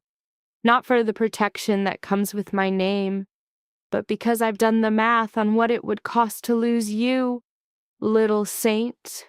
And I plan on spending the rest of my life making sure everyone knows that number." And there it was. No flowery poetry, no big romantic speech, just the raw, unpolished truth, heavy with all their baggage. The burn in her eyes was instant, a humiliating but unstoppable reaction. He didn't budge, didn't try to comfort her. He just sat there, wrapped in that dangerous patience of his, letting the full, brutal weight of the moment sink in. "Yes," she finally choked out. "But if you ever use that tone with me again, the one from that night in the study, I will take half your art collection and all of your coffee." The slightest hint of a smile touched his mouth. "Extortion looks good on you." Then he moved, coming around the table with a slow pace that was both a question and a chance to escape. She didn't take it. He slid the ring onto her finger, the same hands that dealt out death and gave her protection. His kiss was warm. It was steady. It was real. No frantic energy. No fear pretending to be passion. From the doorway, Paolo whispered, "If anyone needs me, I'll be in the hall, crying for totally scientific reasons." They heard Mia drag him away by the collar. Dante rested his forehead against hers. The kitchen was filled with light. The rain tapped out a steady rhythm on the glass. The house never got its innocence back, and neither did they. But when he said, "Come to bed when you're done, little saint," it wasn't an order to be fought. It was just the map coordinates to the place she belonged. Chapter 12. The strip of linen. He saw the repeating pattern, and this time, he knew what it was. 10 months later, the first thing she heard was the rosary. Click, click. Not from the other side of a locked door, but right there, next to her own work table. Afternoon sun sliced across mended books, sharp tools, and a bowl of lemon peels Teresa insisted would fight the room's smell of nerdy sadness. The brand new Bellini Salvatore Conservation Wing now took up the old carriage house. It was an archive, a workshop, all paid for with cash Dante had originally set aside for way less holy business, now funneled to his never-ending annoyance, into saving the beat-up history of the church and its followers. Why, all these documents and histories, junk that people think is worthless until a fire or a flood is about to wipe it all out. She was looking at a waterlogged marriage book from 1924 when Dante walked in, without even bothering to knock. Some power dynamics never die. Love doesn't get rid of authority. It just moves the fences. He ditched his jacket somewhere on the way over. His cuffs were rolled up once, tie loose, hair a mess from the wind. A clean, thin red line was drawn across one knuckle, probably from a crate latch he just had to move himself because the guy acts like delegating is a personal insult. The prayer beads made one sharp clack against his ring when he saw her look up. She put the book down. "What were you fighting with?" "A box." "Did the box win?" His mouth almost smiled, a quick twitch of muscle and a flash of memory. The look was still jarring, not because it was so rare now, but because she remembered a time when it just didn't exist at all. She walked around the table and took his hand, pulling it under the lamplight to get a better look. The cut was exactly what she figured. Clean, not deep, just a physical footnote. She didn't ask. This was just how they worked, from day one until now. She grabbed a roll of linen from her apron and wrapped the cut, an act that was all about the injury itself, ignoring the man, the weapon that made him and the savage world he ran, a world that once taught him that being tender was a fatal mistake. His eyes were locked on her face the entire time. Outside, a line of kids from the local school snaked through the chapel gardens. Their high-pitched voices floated in the air, a sound that was still pure, that didn't know anything about calculated fear. From inside the main house, Paolo's voice boomed, complaining that being a dad hadn't given him a better body. Mia, who was now his wife in a twist that made no sense, told him to use their baby as a dumbbell. Then they heard Teresa laugh. The sounds, even far away, changed the whole vibe in the room. As she tied the knot, Dante's fingers wrapped around her hand. "There," she said. "You'll live." "I know." He didn't let go. His eyes got dark in that way she knew, not threatening anymore, but with a terrifying, all-consuming focus that made her feel totally exposed and completely owned. I knew that look. It could still mess with me. Maybe it always would. Maybe some kinds of love need a little bit of darkness to feel real. "What is it?" I asked. My voice was barely a whisper. He blew out a sharp breath through his nose. The beads made a soft clicking sound. "Do you have any idea," he started, "what you did to me that first night?" A tiny, breathless laugh escaped me. "Forced you into a marriage?" His thumb moved, drawing a slow circle over the pulse in my wrist. "No." His voice dropped, becoming something else. "In the study," he said. "With blood on my hands, a man dying on my carpet. You should have been terrified of me. You should have run. But you didn't. You reached for the wound." I could feel that night all over again. The bitter coffee, the smell of blood and wood, the single sentence that broke me, and the heavy door I locked behind me. Because staying would have meant being completely erased. "You saw that before I did?" I whispered. I saw it before I knew the wound was fatal. A smile touched my lips even though my throat was closing up. Fatal? Yes. His eyes held mine, totally unwavering. You made me a person in a room where, for years, I'd only ever been a thing to be feared. Do you get the price of that? I saw Lucia, Sophia, Ricardo, Matteo, the river, the train station, the kitchen table. I saw every version of him. The man balanced on a knife's edge between being a weapon and a human, who chose, over and over, to be both, refusing to let one destroy the other. It cost you the armor you used to pretend you didn't need anyone, I said. A slow warmth spread across his face, not shock, but the deep satisfaction of being truly seen. Yes, little saint. He said it one last time, the name soft now, carrying the weight of their entire history.